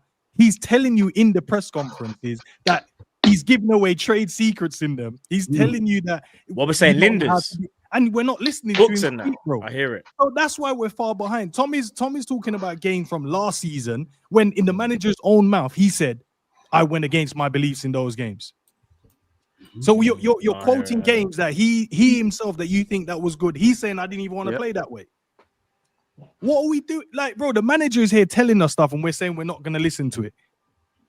I can understand why everyone's so far behind. The other guy as well, Salah, bro, the most protected player on the pitch. Dreadful this season, but we're making loads of excuses for him all season. Talisman. I got told he carried us to a league title. That means he carried Arne Slot then. So if he carried Arne Slot, that means Salah can carry another manager then, can't he? If that's the narrative, and that's anyone feel free to rebuttal if you're slightly. Nah, man, you can't carry someone to a league title. James, I know you got something to say, because Luis Suarez would have carried us back in 2013. What are you doing, man? We can't be doing this, man. That's what the fans are saying, bro. That's what they're saying, Ram. 46 GA. Bro, and and when I hit them with the Luis Suarez 2013-14, they didn't have nothing to say, bro. Did Van Persie drag Man United to a title? Him and Wayne Rooney. Him, Wayne Rooney. Paul Scholes came out of retirement and still did a madness. No, and also, just a quick one as well. Yeah, go on, bro. No one on the inner side has mentioned anything that we can say, not only from a playing style, not from a tactical setup, not from a formation, not from a best 11 on the reasons why they won it. Everything I've heard is what he did last season. Nothing that what's going on right now in this season currently. I've heard that you've looked. I've already told you we've got the bigger. I've already said we've got the bigger picture, and we've still got all the components to have a great season. But I genuinely think, as fans, we might have to be a little bit more realistic. I just think that's categorical. Sorry, guys. So much. Just James. Hold on, wait. James, you still there? You James, I need you. James, you are very much still Arne Slot in, bro. Like, they're saying a lot of the excuses are, or should I say the slot outers are saying a lot of people keep referring to last season. What do you see from this season that makes you still slot in, bro? So as I said on shows previously, I think there's been enough performances this season to demonstrate that there is still a vision and there's still something that we're adapting to. And I think examples like Real Madrid, Aston Villa, Arsenal, Atletico Madrid, fixtures that have already been listed by other people, are examples of the green flags that we can see going forward with this team. I also believe that when you do consider the change that happens in the summer, not only did we bring in a couple of world-class players, we did also let and lose a couple of world-class players. I think that this isn't just all on Arne Slot either, why we're struggling at the moment. I think on paper, the transfer window was superb. But I do also think, and also what matters for me when it comes to this decision making is, was Arne Slot the one going to Hughes and Edwards and saying, right, I want Wirtz, I want Isak, these are the players I absolutely categorically want? I don't think it was, because I don't think that's how we run it. It was never how Michael Edwards ran it first time round, where Klopp had the say. He had a contribution to the say, but not the say. Now, I'm not denying Slot has licensed these signings and said, you know what, yeah, go and get me that if you feel like what I'm telling you, which is my idea, and you think these players can suit my system. Fair enough. I do think, I know that it really upsets people when I say this, but I do think last season absolutely has to be considered as well. Because I think if he finished 4th last season, for instance, I think then obviously that lowers the standard for this season, and his own achievement is what made people sort of go, well, he's dropped this season, therefore, how is he going to get back up there? And I think those who are completely removing the possibility that he can ever get back to the top is the thing that we're all missing, because I gave examples that I know people aren't a fan of, but I saw Carlo Ancelotti have one of the best teams in the world on paper at AC Milan for the best part of 3 years. He got to 2 Champions League finals in that time. The league positions was second in 05 when they lost to us. In 06, they finished 3rd. And when they won it in 07 against us, they finished 4th. Now, in the league, those positions do not reflect what was an all-time, not just an at the time, all-time great 11. I saw Jurgen Klopp have more than capable players of a squad that he built. So that's where he gets the credit over Arne, because he had a squad to build. But he had some of the best players in the world in those positions and didn't win the league for 4 years after winning it the first time round. James, can you rebuttal any of the points I made, though, by the way? Because I want to know if from the guys... I'm not responding to just you ends. Matt asked me what I think. I'm collecting everyone together. No, but I think most of the guys that what I've just said from our side would probably agree. And if you guys don't agree, Jamie, Hassim, and obviously Dean, let me know. But I think that's the answers we need answered, because at the moment we're just throwing a blanket statements out there, and we should just go, okay, kumbaya, let's have faith. And we're going, no, these are the factual things we're seeing and what he's saying. This is the reason why we're here. And we're asking, okay, if you disagree, not a problem. But can you tell us with these points that we're making, can you tell us on the reasons why you disagree? So I've tried to stay quiet all stream so I can say my point. I'm all right to respond to your points, but Matt did ask me what I thought. If you want me to respond to what you're saying directly, please, if you can. So I think there's a misinterpretation on what everyone's issue is with Arne Slot and what he's saying. He's always reflected, even after wins as well, that he's came out and said exactly what's happened.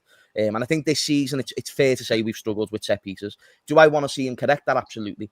But that's what he's saying, isn't he? He's saying we're struggling with set pieces, and that's something that we haven't adapted to yet. He's right when he says that, and that's okay.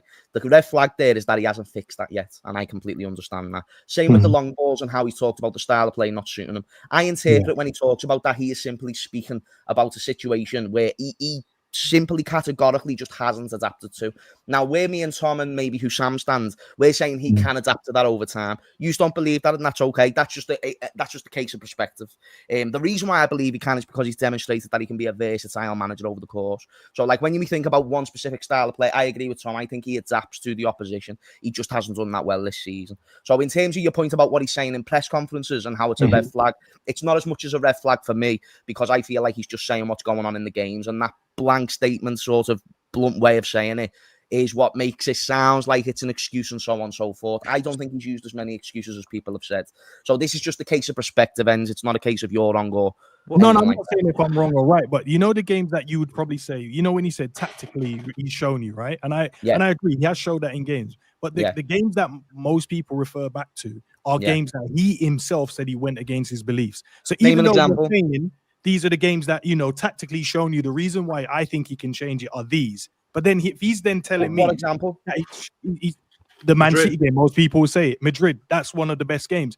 Not Atletico. Bayer Leverkusen was another one of those games where we thought masterclass. Diaz in the middle, and but this season, what has he said though? This is from this season. These are things he's saying. Like from Leverkusen. Leverkusen's from this season. He didn't mention. No, he mentioned the Man City and the Real Madrid one in that run because he went against his against his principles. What he wanted to really do in the game and play more thinking football. Yeah, exactly. And he's simply saying that I've had to adapt, and he's shown that a willingness to adapt. But those are the games that you're saying that's the reason why you're backing him. But then he's telling me that he doesn't want to do that. So then I'm like, I mentioned the Real Madrid game. Yeah, but he's saying he doesn't want to do it, but you're using that as the scope of where you sit in terms of why you think he can make these changes and be better. But he's saying he doesn't want to do that. Yeah. So I've said that he needs to adapt. He adapted in the Real Madrid game. That's why I used it as an example, basically, just to clarify. Yeah. No, that's a question. Actually, go on, Jay, go on, and then Mike, go on, and then Asim after. Yeah, go on. What did? By the way, I didn't even finish my original point. Sorry, bro. Sorry. I'm just trying to make sure everyone has. No, I'll just say this, and the chat. No, finish your point, my bro. Come on. Yeah. No. It's all right. I won't. Because I'll finish your point. No, bro. We got time. You already said it. You gotta finish. So. Because people can call me rattled in the chat as well. But like earlier, you're I not said rattled. when Ends spoke, and I got told that I was interrupting. So I just wanted to be quiet for the whole stream until it was ready to speak. I hear you. Yeah. So that's all. But anyway, go on, Jamie. You can go. No, that's all right, man. It's all right. No, it's all right. Like, go on, I was just going to ask what everyone on the panel. What was your at the beginning of the season? What was you expecting from Liverpool this season after last season? Should I be honest? Retain the league. A major and a minor. A major and a minor. So everyone's basically saying they wanted to retain the league this year, right? So I'm going to go with what Errol said earlier, because I think what he said it did make a lot of sense as well. Like, obviously, Liverpool can't win everything every year, right? I agree with that, right? If I finish second this season, like when we finished second to Man City on 97 points and 90 odd points and stuff like that, I was upset because we didn't win the league, but I weren't fuming because I respected what happened throughout the season, because we played amazing football, looked great, and it was just this ridiculous machine in front of us we couldn't get past. Yeah, so I understand that. This year, I don't think the league is that good still, because if Liverpool did beat City after losing 4 in a row, they would have been second. So it does show that this Premier League is still not that level of quality, in my opinion. The fact that we're doing this badly, I think, is why a lot of people are annoyed, and we keep going, on the press conference stuff and all that. I understand it does get a bit boring, but, when he does keep coming out and saying things, when we hear it, like he says one thing and then does another, and then goes into the press conference again and says something and then does another. And it's very confusing. That's what I'm saying. I'm just confused by it all. I'm confused by everything he's doing right now. And it's like he doesn't know how to fix it. And if Liverpool finished 4th this year and scraped Champions League to be in Champions League next year, because Liverpool can't afford not to be in the Champions League every year, by the way, because of the way FSG run this football club. With the summer that Liverpool have had and the sponsorships they got, they basically need to play Champions League every year. We saw what happened one year we didn't. We were in Europa League. It hurt us a little bit. We have to be in it every year. If Liverpool finish 4th this year and don't win anything after the season before that, What is everyone's opinion then? What's your opinion of the manager, the club, and everything? Then, if that's the scenario, we win no trophies because he's already thrown away the League Cup. You know, are we going to win the league right now? It doesn't look like it at this moment in time.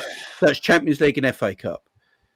If we don't win no trophy this season but finish fourth after having an amazing summer, buying some quality footballers to go with quality footballers that we already had at a football club, what is everyone's? What are we feeling then, guys? That's a question to everyone in the chat. What are we feeling then if that's a scenario? No, for real. Like, but like, I hear it, and I think there's merit in what you're saying, but I entertain that argument, but not one of you wanted to entertain. The bigger picture could be if we land the Champions League this season, it would still be deemed a successful. That'd still be a good season, all things considered. So Champions League, it's finally balanced, and that's why I'm saying from where I'm sitting I'm trying to be in a little bit of a middle ground. It's like I think there's a bigger picture in. I said last season one of my biggest disappointments with Slot was the Champions League. I thought we got a bit of a bad hand in PSG. I thought we was a little bit unlucky in terms of the draw, considering we topped the group and then ended up with a team like PSG in the round of the 16. But I said this season, my biggest question mark before going into the season with Slot was, what is his Champions League acumen going to be like? How is he? Because he could be a great league manager, and he might be someone that struggles on the continent. And all of a sudden, as the club that we are, we're going to get a little bit twitchy if we haven't got into a semi-final or the quarters of a Champions League, and he's been here for 2 or 3 years. So I wanted to see if this season, getting the right players in, would he be able to address that? Now, that seems like it's going to be an even bigger question mark, because it might be the only thing come January that we're really in a chance of getting close to. I think at this moment in time, though, if he was to fall away from the objective of Champions League, didn't qualify, and we didn't get any trophies, I think there would be genuine conversations to be had to say, you might not be the person to continue us at the level that we've set ourselves over the last couple of years. And that's okay, because at that point, you can thank him for his service and you can turn around and say, we've got the summer now to plan things properly. I think where we're having this knee-jerk reaction in the middle of a season right now, we run the risk of just saying, all right, then, we down tools and we'll go again in the summer. The season's a wrap, but we're not going to be able to salvage it at this point, and we're throwing up the white flag. I think a lot of people would just naturally fall into that trap, and I don't want us to fall into that trap yet, when there's still a much bigger picture at play, where it's not all doom and gloom, and it's not beyond the realms of possibility that Liverpool, the players, as someone said before, the players can start to turn things up. We can hopefully start to get things better in the back room, and then hopefully the manager can start finding some more solutions on the pitch. But it's multiple facets of all of those things that need to come together. And I've said it for a while, when it clicks is great, but how far off the pace will we be before it does click? And that's where I stand. I hope it can click, but how far off the pace will we be at that point? In my opinion, lads. Yeah, go on, go. I think we'll see some outstanding performances from Liverpool. We'll see nights like Real Madrid, where the crowd is up, the atmosphere is there, and we've got a 12th man. Ultimately, I believe, but we'll see some absolutely diabolical performances, and there's more to come. Why? Because I think, obviously, there's a few players that were really, really good. Mentality in terms of Diaz, I think he's a massive miss. We didn't replace that type of profile on and off the pitch. But ultimately, right now, I think the foundations are not there. Until Slot, in my opinion, does something radical, I think we'll continue to see some really good performances and some really, really bad ones. What does radical look like to you, Asim? Sorry? What does radical look like to you? Radical. The reason I ask you that, because before the City game, he almost reverted back to type. So it wasn't necessarily radical, but he reverted back to a way that was then giving us out the positive outcomes that we wanted. Cal, after Asim, you're next, bro. The reason why I say it should be radical, and I don't want it to be a week in, week out option. We've really for the last 6 months now, Errol. The set pieces, the challenges, the duels, all be there. Because if we go through the team, how many players do we really want to defend in this team? Kanate, Van Dijk, bar them, every single player is just a carrier or an attacker. So there's no stability in the team, and I believe the foundations for a possession-based, because we're not a counter-attacking team. We're a possession-based team. And what's the best way? Because we can't control a game through Arne Slot's mid-block. We can't. He tries to control a game. He controlled a game against Madrid because he sat off him and then the second balls. We try to control the game through his passive structure. And there are some principal deficiencies in his structure and what got masked by some really, really good players. I believe the foundations at the back line are not good enough. With all due respect, I think Frimpong is not good enough on the ball in the back four. I think Bradley is not good enough on the ball in the back four. I think Robertson is not good enough on the ball in the back four. And Kanate is very, very weak. When you've got three players out your back line who can't pass the ball, with all due respect, you're going to really struggle. And for every single one of them can pass. I'm sorry. I'm not going to listen to that. Connor Bradley is fantastic on the ball. Kanate is fantastic. But Connor Bradley is a carrier, Mike. Okay, wait. But when have you seen him? 2 seconds. When have you? No, very easy rebuttal. Easy rebuttal. Connor Bradley worked against Real Madrid because we actually played in the back four. Kirkes looks bad. Connor Bradley worked Madrid because we played that game as Kirkes looks poor because he drops back into the left-sided center back. Every time he's on the pitch, he doesn't play wing back. He doesn't play left back. He's the third center back. How do we build up? A 3-1-0-0-0-6. We don't play a mid-block. We play an overloaded front line with no midfield. Every team we play against holds 5 in the center of the park. No one drops. Kanate has to make a 40-yard pass just to make a connection. Bradley has to carry the ball up the byline just to try to beat a defender in a one-on-one to then find a Salah who has to go back to him because Salah has no one to pass it to. Guys, the players look poor because of the structure. The structure makes all of these players, they didn't just show up one day. Mike, let him respond to that point, though. And then obviously, yeah, if you're making points, go on, Asim. You tell me the structure. You talked about the City game. You tell me, because we're a possession-based team, yes. Do you think City channeling the ball towards Kanate and Bradley was a coincidence? Do you want to know why I think they did that? Let me land. Sure. And the reason why it was going there because they weak in possession. Haaland was covering and legging it. The ball was going to Kanate and Van Dijk. Bradley. Haaland was legging wide. It. And the reason why is because that is our weakness. And when conventional build-up happens in a 3-2, in a 4-2, I will send you, if I had the facility, I will send you Liverpool structure. On the ball structure wasn't perfect, but it was far, far from really, really bad. Liverpool did have the solidity. And when you face a really high press, an aggressive press from a team like City, who are really, really well drilled by Guardiola, and we've seen it before when Liverpool do come up with aggressive presses, Liverpool struggle to bypass that. And if you go, I will send you many. I have the evidence. I go over it on my own channel. Why, we have a disagreement here. Start the game. McAllister and Gravenberch were the center of the pitch. But if your players cannot find you and find the central progression from a static point of view, then what do? They go in right back positions. McAllister and Gravenberch start splitting the centre backs. Szoboszlai goes in right back positions and receiving outside the block. Why do they do that? Because Liverpool can't build up in a conventional way. Is because they don't have the passes. They have too many carriers. So you tell me now, how do you compete with that? Absolutely. First and foremost, I think what you're seeing on paper is manifesting. So technically what you're saying is true. The difference is that the way that Liverpool try to build up out of a press, I'm literally staring at the screenshot. There's 500 different examples from the last 12 games. We build with 3 at the back. It's Konate, it's Virgil, and it's most likely Robbo, right? And then we only have a single pivot. It's generally Ryan Gravenberch or Alexis McAllister. It depends on the day. Then there is a break. No. It's a single pivot. It's a single pivot when we're faced with a low block. Then the 2-8s are in the 2-10 positions against aggressive presses like Manchester City, like Real Madrid, even because we gave them respect. Is a double. Is McAllister dropping in or Szoboszlai coming in? McAllister goes back. But against City, hold on, it's double pivot.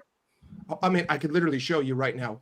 Regardless of whether or not one player drops, the difference is that there's 6 opposition players in the center of the park. I don't believe that City's press was overly aggressive. What did they do? They understood that they want to isolate Konate. They want to force him wide. They want to force him to build with Connor Bradley. But why did they have this aggressive approach? Because they know that no one in the front line drops to the center of the park. We are incapable of playing through the middle out of a press. We never do it. We always go wide. We always go to Bradley or we go to Kirkes, and we do that because the why do we midfield go wide, doesn't Mike? drop. Because the Why midfield do doesn't we go drop. Mike? Why do we? Because the players- midfield doesn't If drop. you block, what was go check on Foden's positioning? He was sat on, literally sat on. He would wait, and then was once out. Kanate got the ball, he would press, and then Yes. Guys, Kanate pass completion was high. The reason why they do that is because Salah loses the ball all the time, and when Bradley gets it, the only option he has is Salah, because Mike is right. There's no one in infield for a pass because they're standing too high. There's no one ever in the middle. That's why. Sorry. The left hand side. Finish your point, Ends, and then Cal's On the Cal left-hand speak. side, Go the on. reason why the reason why they cover Virgil is because he normally has a comfortable passer in Robbo, and then when we give it to Gakpo, Gakpo doesn't lose it as soon as he gets it. He'll lose it after he dribbles and cuts in and then shoot. That's the reason why they go, right, let's cut off that side of the pitch and focus on the side that they're naturally going to lose the ball. How many times do we sit here as Liverpool fans and realize every time the right-hand side gets the ball, we lose the ball? What ends isn't that an acceptance or a proof or evidence that But that our doesn't mean right Kanate side can't pass, bro. That doesn't mean that, because in the game he had 96% passing accuracy. Yeah, but 90% of Kanate's balls was the side passes to Bradley. But Asim, the Even- difference even is, my- even my the difference little is, work at that but round. hold on. Hold on, Mike. Sorry, No, Mike, you're gonna go. Listen, I just don't want to, because Cal hasn't said nothing. Cal, I know you got a lot to say because you're slot out. You know what, Cal, bun it. Yeah, all right. Come on, bro. Say you gotta say, bro. Say you gotta say, bro. And then Mike, and then obviously Ram. You haven't spoken for a bit. Hamed, even Dean. What are we doing here? Nah, Dean likes chaos, bro. I've got bare stuff to say, but I like to see what's going on, man. Go on. No, I hear it. Go on, Cal. Go on. I'll start with the City game because it's the most recent situation. People. Get rid All right. So with regards to the City game, Asim, get what you're saying. Mike, I get what you're saying. I think both of you have some nuances to where you're both right. So that's fair enough. I think we can all agree that Man City's plan was pretty clear, right? It is cut off the left-hand side of the pitch, cut off the passing lanes there, force us to play through the right-hand side of the pitch, where you'd arguably say we have the weaker passes on that side, right? If that's the case and we could see what they were doing, why wasn't there a reaction from the manager throughout the first 15, 20, 25, 30, 35, 45 minutes? That for me is a concern. The fact that a manager is able to get 45 minutes under their belt of doing what they want to do to our team without us reacting in any way, shape, or form that allows us to get into a game or get any control of the game. Also, we call ourselves a possession-based team. That's fine. And often people use possession as a way to say we controlled the game or we dominated the game or we were the better team.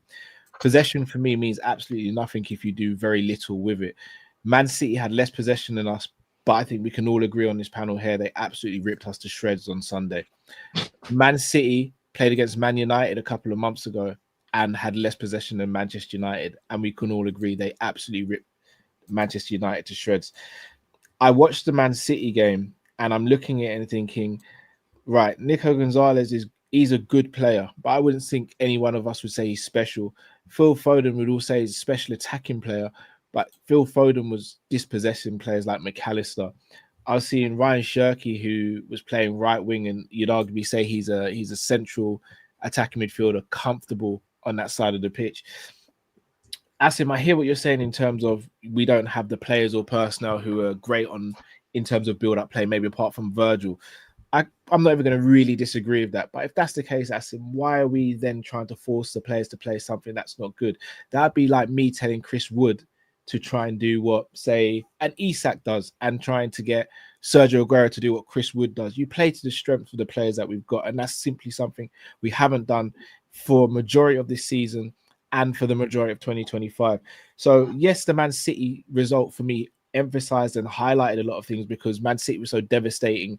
And when you come up against teams like that, you can't make mistakes because they will absolutely batter you. And I think we've got away with some things against lesser teams, but I think the Man City game was a game where it showed absolutely why we were so ripped to shreds. Conor Bradley, for the life of me, had to go up against Vinny Jr. and Doku 2 games in a row. Very, very difficult task for any fullback. But I'd almost guarantee that if Arsenal were to play Man City and Doku was in that form, Jurian Timber, who's a far better fullback than Connor Bradley, no disrespect to Connor Bradley, wouldn't be left by himself to defend Doku for a whole half. In the second half, he got a bit of help from Gravenberch. By that time, though, Doku had run him ragged and had built up momentum, so he was always going to be in the ascendancy. We speak about the lack of being able to build up from the back because of one reason or another.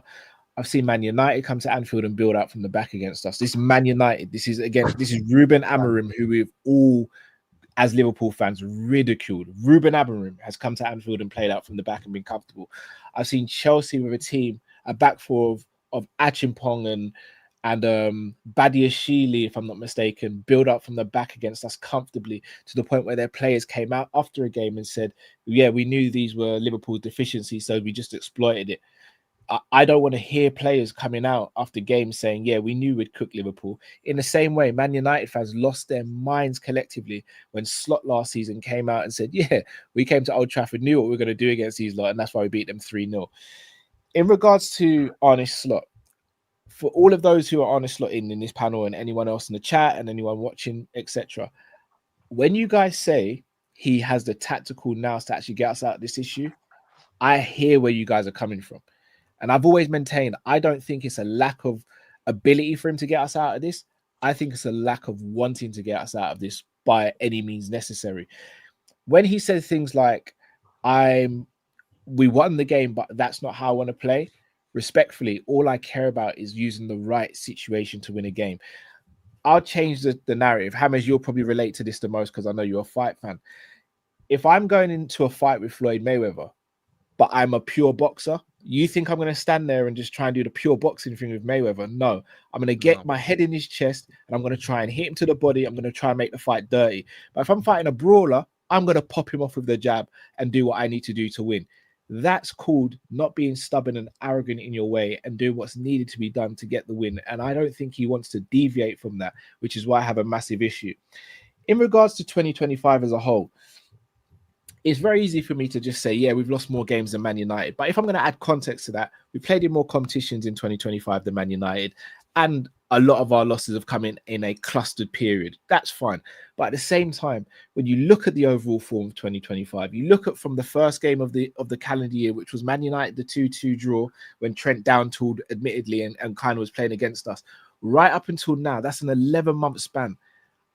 We have seen some extremely poor performances in that. And if you look at the form table, not just from after winning the league, but the form table from January to now, it reads horribly. And I don't think that's acceptable from a Liverpool team that is striving to win leagues and other trophies. Let's have it right, guys.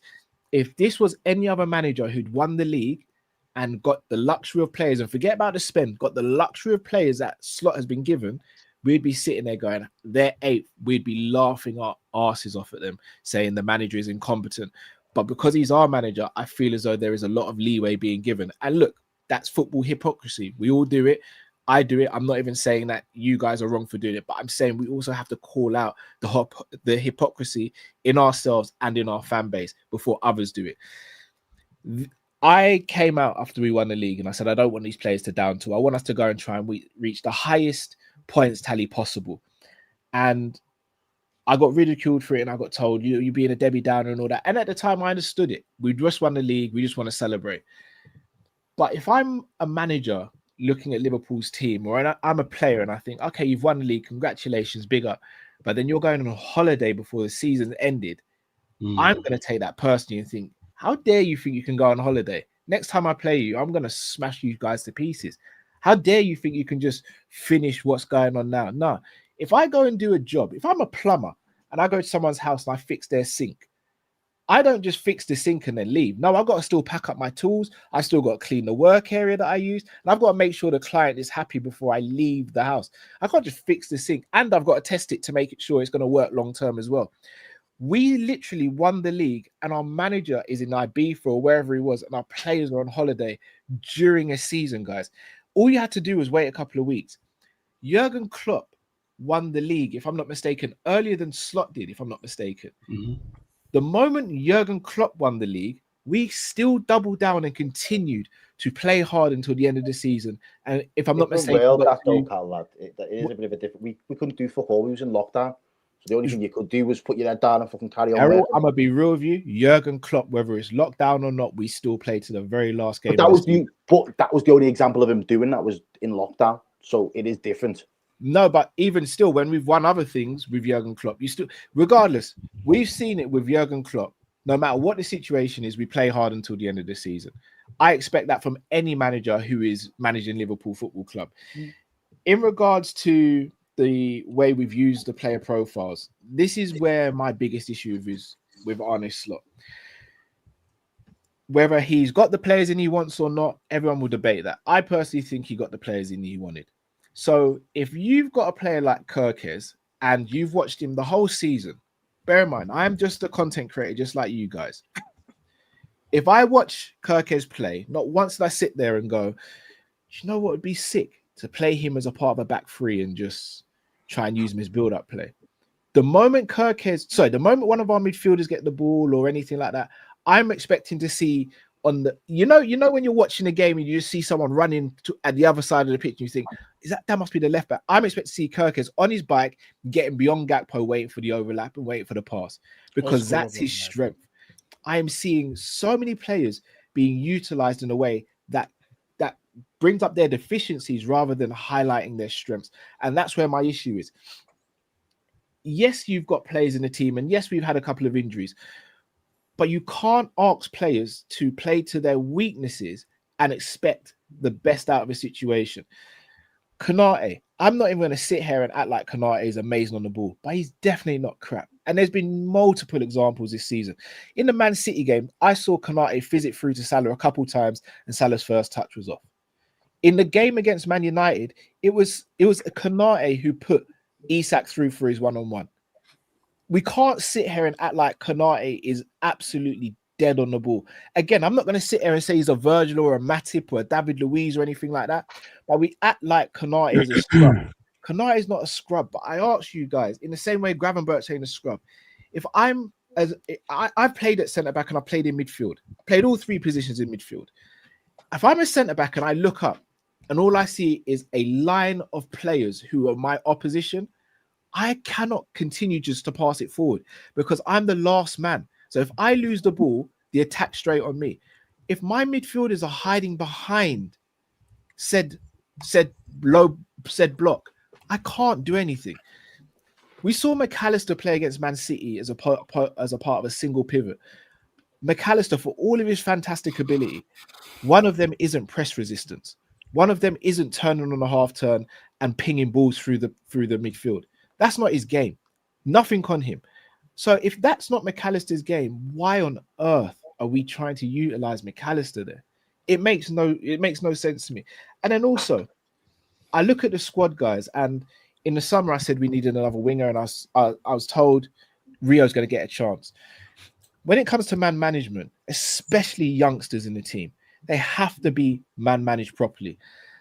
We saw Rio come off the bench against Newcastle, got a winning goal. Fantastic. We saw him come off the bench against Burnley, almost out Frimpong for a goal. Absolutely fantastic. But then we barely see him again. Then we're beating Eintracht Frankfurt 5-1 away from home, guys. Surely that's a time where you take your 17-year-old to a side and you go, come, look, listen, 5-1 up. We're away from home, no pressure. We'll go out there and have some fun and enjoy yourself. Doesn't get any minutes. But then we're losing to Brentford at their place with 20 minutes to go, and you go, yeah, Rio, you got to come on and try and change the game. Our 17-year-old who has not even played a full 90 minutes of Premier League football, that is bad man management, as well as other numerous examples such as Chiesa, who won Player of the Month and still only gets garbage minutes. Frimpong and Bradley, who barely see right back because Szoboszlai was played there. The man management has been poor from start of the season up until now. And look, I'm sitting there telling you, I think we need at least 2 players in January. But I'm also saying to you, can he be trusted with that money? What has he shown so far that he can be trusted with that money? Because I guarantee you, any manager in the summer would have bit your hand off to have the luxury of the players that he bought in the summer, but he's making it even worse. Might drop. It's just.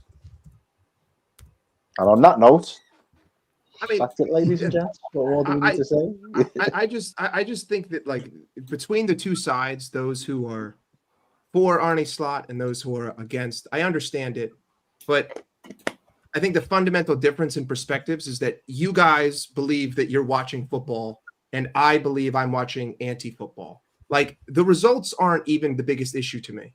At the end of the day, if I had been seeing performances and we had been hard done by in 5 separate results, I would say, you know what? This is a terrible time to go to Vegas.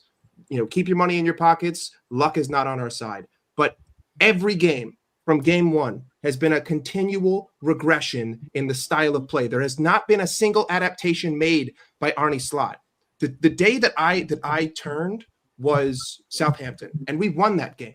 That game changed my mind because that told me that no matter what the personnel was, he was going to try to play the same possession-based style against whoever it needed to be. He loves to vacate the midfield. He loves to overload the front. We vacate the midfield not only in progression, but also in defense. Nothing we do makes sense. We try to isolate Gakpo as though Gakpo can just win one-on-ones. And even if he does win the one-on-one, the rest of the team is all in the same exact area in the 18-yard box as though Cody Gakpo is a crossing merchant. The same thing goes for Salah.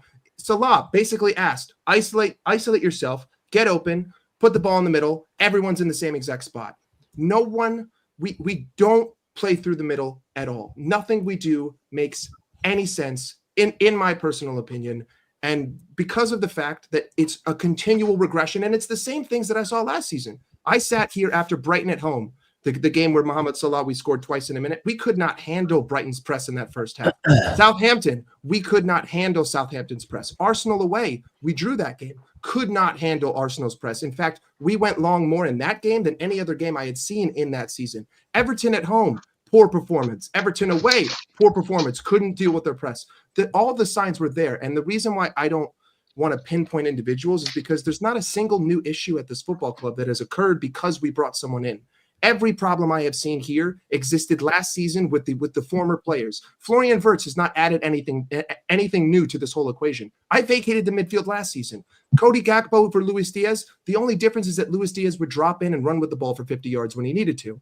To me, again, we don't drop numbers. I think Man City, I don't know if you guys watched the whole Man City versus Dortmund game, but Man City basically played the same exact structure that Arne likes to play against Dortmund. But the difference was when Reinders dropped, the whole midfield dropped. So it was a back 3 and a midfield of 3 and the rest of the team. The also big major difference is that Doku and Savinho can actually beat a man one-on-one. Gakpo and Salah can't. Ultimately, I just see a manager that's trying to do the same thing over every single week, and we're getting no results. And now you're at a point in the league where it's win or death. If you draw a point, 1 point gained is 3 points lost. I don't want to hear it. You have 5 losses. You've only won 60% of your games, and you've drawn 0, which means you can't drop another point. You guys really think that Arsenal are just going to all up of the sudden concede goals left and right? Sunderland, that atmosphere is insane, right? That's a crazy good team on crazy good form. It just wasn't their day. Also, Arsenal missed like 4 different chances. Zubamendi hit the post. Trossard missed a wide open net. Like, again, they easily could have won that game, and we'd be singing a much different tune. So the problems aren't new. There are no fixes. He's doing nothing except in the big games, but I expected that because he won all of the big games last season, bar PSG, and we were unlucky against PSG because Kwanzaa hit the post. I think we missed a couple of other chances that easily could have been a draw, and then we would have been through, but we lost on pens. To me, it's just a manager full of arrogance, who is stubborn, who refuses to make any adjustments, who puts players in positions to fail over and over and over again. So what adjustments would you make, Mike? For what? For the manager or for the style of play?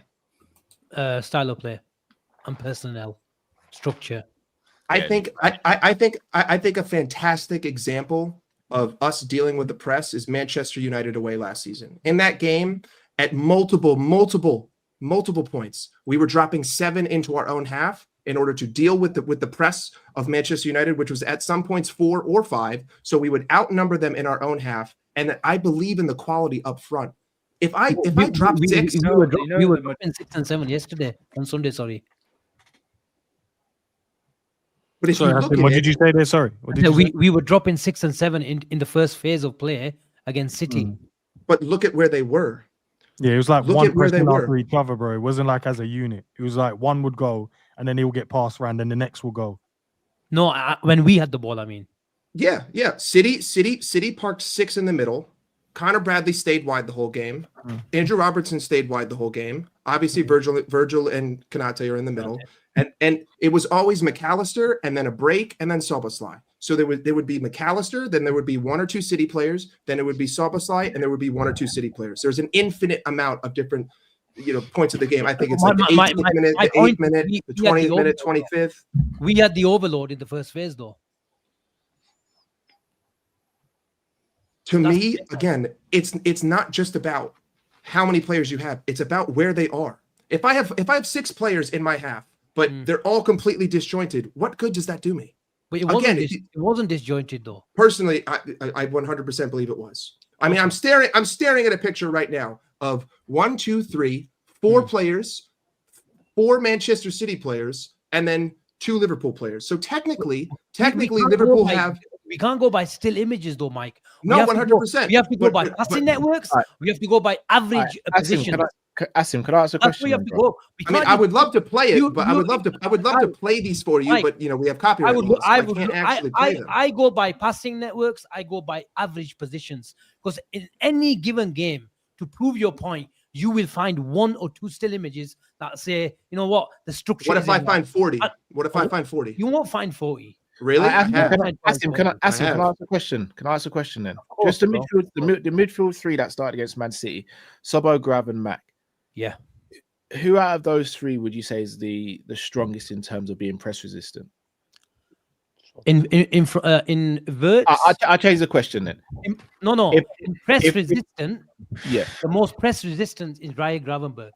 But the problem with Ryan Gravenberch, as good as he is, and how much of a revelation he has been, he's not the conventional 6. What I mean about that is his greatest asset is to drop a shoulder, carry it, and go into space. Whether he goes into centre-back positions at times when we're 10 men down at that Fulham game last season. What's the way of him coming into midfield is through a carry. Drops a shoulder because he's one of the best in the world, never mind in the Premier League. McAllister likes to feel the guy, but he doesn't have the legs. He's a bit of a halfway house between the 2. Dominic Szoboszlai is probably the most progressive midfielder, even from deep areas. And that's one of the biggest problems that Liverpool have, that they probably need 2-3 Szoboszlais in the team right now. We need his legs from the front because we've lost like the likes of Diaz and Nunes and Jota, so that we can't really go gung-ho, full throttle press, just like, not even like Jurgen Klopp. Two things on that. Last season, of course. Two things on that. At the moment, Szoboszlai is having to do what Kante was doing. Effectively, having to chase everyone and everything. Yeah. No other team in history has said we need 2 Kantes because 1 should be enough. So that's the first thing. And then second of all, as you said, if our strongest in possession and being press resistant is in the team and you're someone else who's there who's less press resistant, why would you play the person who's less press resistant in a deeper role when we're being pressed off the park? And then the third one as well, why is it that this season we've seen that McAllister hasn't been of the level required, but Curtis Jones can't start? I agree with the Curtis Jones. And also, we also signed Florian. Someone don't like Curtis Jones on the panel. and Chiesa as well. I can't Chiesa. Yeah. Oh yeah. And Chiesa, also, Florian, I think everyone unanimously when we linked to Florian Wirtz, we're over the moon. When we found out we were getting Florian Wirtz, it was elation because we were saying, look, we're getting one of the best 10s in world football, right? Since Florian Wirtz has been there, he's played left wing, he's played left of a box 3, of a box midfield. He's played in the 10, he's played false 9, he's played right midfield, and he's also played in a 4-2-4 pivot. That's 6 positions that Florian Wirtz has played in since he's been at Liverpool Football Club, and he's only played from August to November. How is he meant to get any rhythm, and how are we meant to build a team around a player that should, in theory, be the future and the nucleus of a future Liverpool team? How are we going to get the best out of him? And I asked one more question. Sorry, Asim. This is for everyone. If Pep Guardiola had Florian Wirtz in his team right now, would he be struggling to get output from Florian Wirtz like Arne Slot is? Nope. Because look at Shirky. No. I mean, Florian Wirtz gets no help. I mean, so if we're saying no to that, if we have a manager who can't get the best out of a Florian Wirtz, how can I trust him to go forward and get the best out of Liverpool Football Club? Because this Because team's he still did it around last Mo season, Salah, but he that's did. why. When he came in last season, he didn't get the opportunity to make the signings that he might have wanted. So he had to deal with the hand that he was dealt. But one of the objectives, or one of the things that I wanted, was I thought the season before, we almost till probably March, April, we was in a title race. He was a very good side. Now, was it the Klopp news of him leaving? Did we get too emotional? Did the lads just run out of energy? We will never know. But at the end of the day, we didn't win the league. So what I wanted to see from him, he was appointed as a head coach. He wasn't appointed as the manager. So I wanted to see if he, working with the same tools that he got from Klopp's team, was able to get an extra 5-10% out of certain players. And you could argue that he did.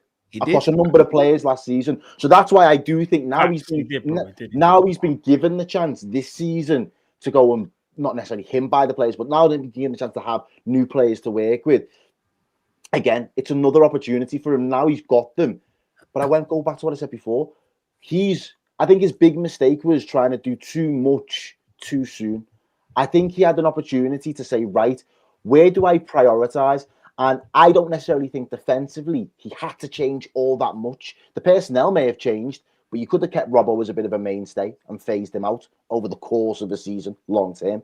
And you could have kept Bradley. Now, I understand the points that Asim made and the points that Enz have made in terms of their ball playing ability and them being more carriers and not necessarily to the same high level as the likes of Joel Matip that we've had in the past.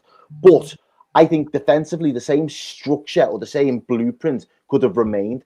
I think what you then do with Florian Wirtz, I've already held my hands up. I don't know how he gets the best out of Florian Wirtz at the moment, but I still believe that there were still moments or players within this team that he'd look at and say, right, when it's time for you now to really get up to full speed, I can integrate you in and make you an integral part of this system.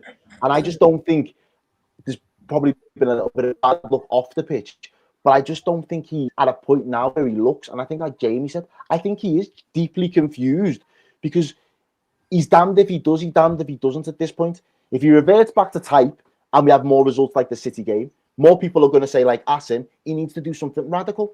But if he does something radical and goes completely off the reservation and it still fucks up and when there's no consistency at all, people are going to say that he hasn't got a fucking clue what he's doing altogether. But Errol, sorry, just quickly. Sorry, Mike, give me 1 second. And then Mike, you're next, bro. Yeah, no, come on, bro. No, it's cool, bro. Come on.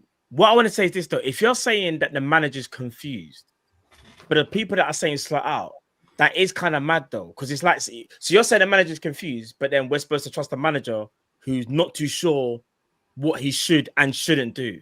Like, is that not really alarming though, Errol? Like, no, it is, bro. It is a concern, 100%. It's a concern. But that's why I said to you from earlier in the stream. I think he's gonna have to take his licks this season.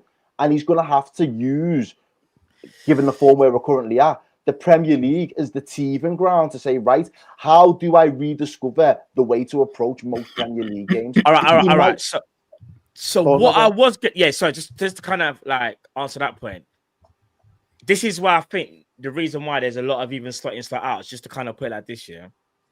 Some people aren't willing to sacrifice a season because they've seen us win a league, have one of the best transfer windows we've ever had. Come on. Every Liverpool content creator was going mad. I was going mad. Born and Red, Ends, Fam Zone, Jamie. No, I wasn't going mad. All right, Dean's like that. Dean was just being a fan. Matt, can I just say one thing, yeah? Of course you can, my bro. Come on. Let me just say to that though, quick thing. At what point did we say we had to sacrifice the season? Just because Manchester United right now in this season can only play in the Premier League. So their goal is to try and figure out how they can get back far as high up the pitch or high up the league table. But we shouldn't be doing that, though. I'm not saying we should be doing that, but sometimes you got to play with the cards. Sometimes you got to play with the cards you've been dealt. And at this moment in time, there's stuff outside of been dealt. Yeah. Hold on. Wait. Sorry, Errol. I feel like I'm Slot out now. I'm going mad. Hold on. Come on, you're my broski. Love my bro. Come on. Just quickly. I know when you're saying cards that were dealt. Yeah, I understand. I bet I know what you're gonna say. So you're gonna say the players that have left 100%. No, I'm just saying where we're so what so the cards that I dealt her, we're here now in this situation. So all you can do is play with these cards going forward.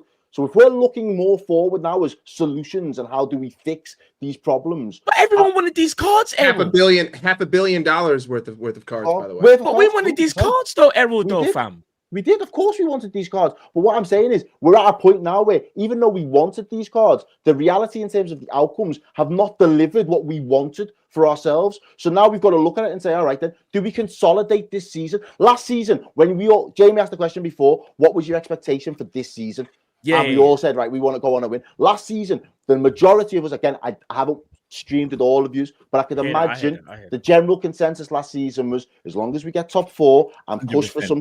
I said that, Errol. I ain't even going to cap. As I say, and that's fair. But I said the general consensus may have been that.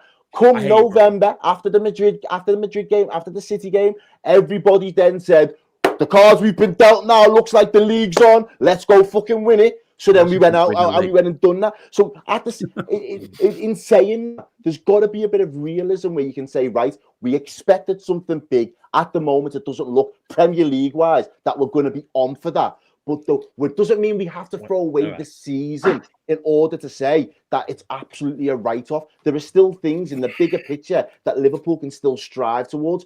If it means that game by game in the Premier League, the form's a little bit indifferent and we have to take a couple of licks, but we get it right come Champions League, and that's a big if and it's a big but. But if that's the goal and he puts his eggs into those baskets, why would we as fans not say, well, do you know what? Fuck it. We'll take it on the chin, and we're going to put everything that we've got and energy towards winning what's actually it's a gamble, though, right? It's a gamble. This ain't licks. We're getting lashes, bro. Everything's a gamble, though, Jamie.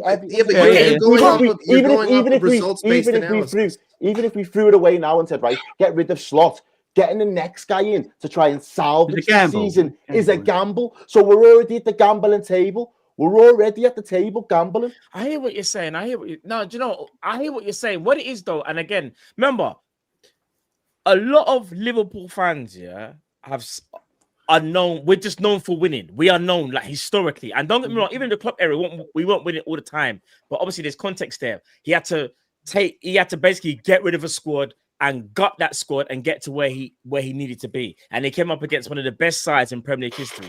There's no denying that.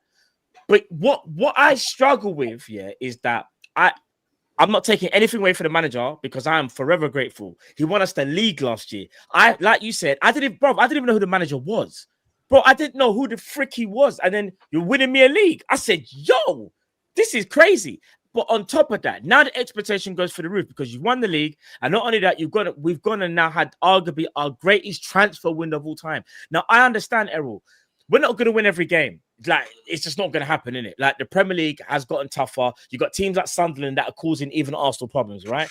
But I did not expect Liverpool, even with all the signings and all the changes this season, to be in 8th place. We allowed Man United, who we actually laugh at all the time, to come to Anfield and win a game. Like, do you know what it is? Do you know what it is? I'll say this as well. I'll say it straight. It's just disheartening knowing that you know how great something can be and we're nowhere near the level where we should be. That is disheartening for me because we've got the players there and I understand there are circumstances with injuries and we ain't even had big injuries like other teams, but we should be doing way better. And I understand a lot of people believe in the manager, but I also understand why the people don't believe in the manager. Because I can't keep going off of last season. I can go off this season. And this season, I'm starting to lose faith. I'll be honest. Like, obviously, no, because we beat, listen, the run we went on was horrific, Then we stop it by beating Aston Villa, who I said, you know what, we should beat them. And then I actually predicted we'll beat Real Madrid. I just kind of knew from the way how they play football and how we would win the game. And then we go to Man City. Here's the joke. There was no long ball, no nothing. It was just typical Man City. And I can't lie to you, we got battered. Cool. I don't think it was a tactical thing for me, though. You don't think it was? I think it was a mentality thing. I think both. There's both, though. There's both aspects in there. The mentality of the players, as soon as we gave away that penalty, their asses dropped. They turned into cowards. I swear to God, as in you could talk about tactics. At the end of the day, when it came to that Man City game against us, Man City wanted it more. It was down to their own desire. Rams, I 100% agree with you, mate. I 100% agree with you. So you think it's just down to want rather than anything else? Like a large Of course. percentage of the reason Did you not was see the that, way? yeah. Do you not see the way that we look so lethargic? Yeah. All right, we look like that every game. All right, watch this then. Watch this. If that's the case, then if it's when we're compact, hear me out though. Say Real Madrid, but look. Hear me out though. look at If them, it's down Chelsea, to want, Brentford. but guys, if it's down to want, then that means the manager has a serious issue and that he actually can't get the players ready for a big game. It's Manchester City. Matt, so the players don't want to say when we conceded that penalty, Ramsey... something switched with those players. I had a feeling once that penalty went, I looked at the players. Are like, the slot outs have more of feeling so sorry for themselves. Matt. Why you conceded a penalty? Fix up. You know, Dean, I know you want to say something. Go on, Dean. I know you've been waiting patiently, my bro. Dean, say what you got to say, my bro, because I'm starting to wonder. I have a few things to say, yeah, but you know, when you brought up the transfer window, yeah, if you stream with me, you know me, yeah. Yeah. Bruv, last year we saw what was going on. We played at Newcastle, we played at Arsenal. We was getting trampled on, bruv, yeah. And then this season we bought 4 foot fullbacks, a 4 foot number 10, bruv. It's the profiles, bruv. We need 6'4" guys. We need a bit of P&P in our team, but no pace, no power, bruv. And this season, this team is not Premiership. This is not a Premiership team, bro. What we got right now. Every game we go into, we lose all our duels, bro. We don't win nothing. We concede set piece after set piece. Like we knew against Brentford what they was going to do. The manager said, to me that the day before, all he'd done in training was prepare for that game. And straight away, first 5 minutes, we gave away 3 throw-ins. And one of them was a goal. Bro, what are we doing? That we're weak, bruv. Like I'm just like the manager. I don't know if it's him that chose the players or whatever, but he must have had some say in his players. That he must have seen where the Premiership's going.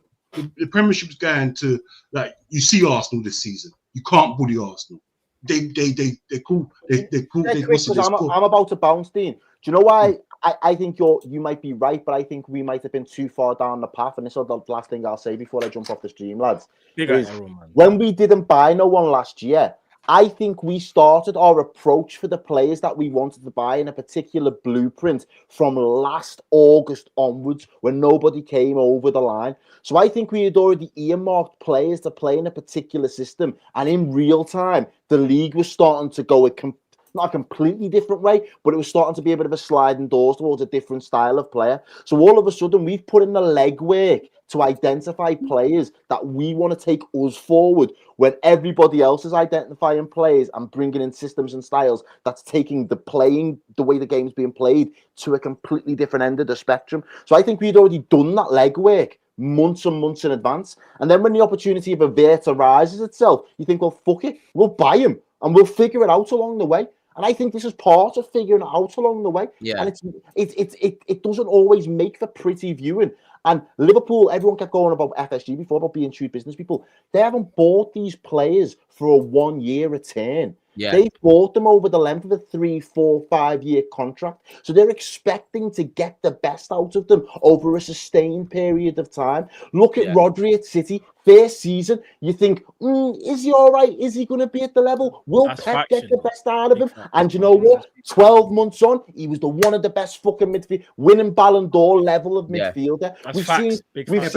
I wouldn't compare Pep to Arne Slot. No, but he's just talking about players needing time and adjustment, though. Like, go on, Errol, bro. Before you go, bro. He is right. He's right in a sense, and it's true. You can't compare them. But in terms of when certain players have come into this league, we always loved the Haalands hitting the ground running, the Mbeumo now doing it for Manchester United, Salah and Mane that did it for us.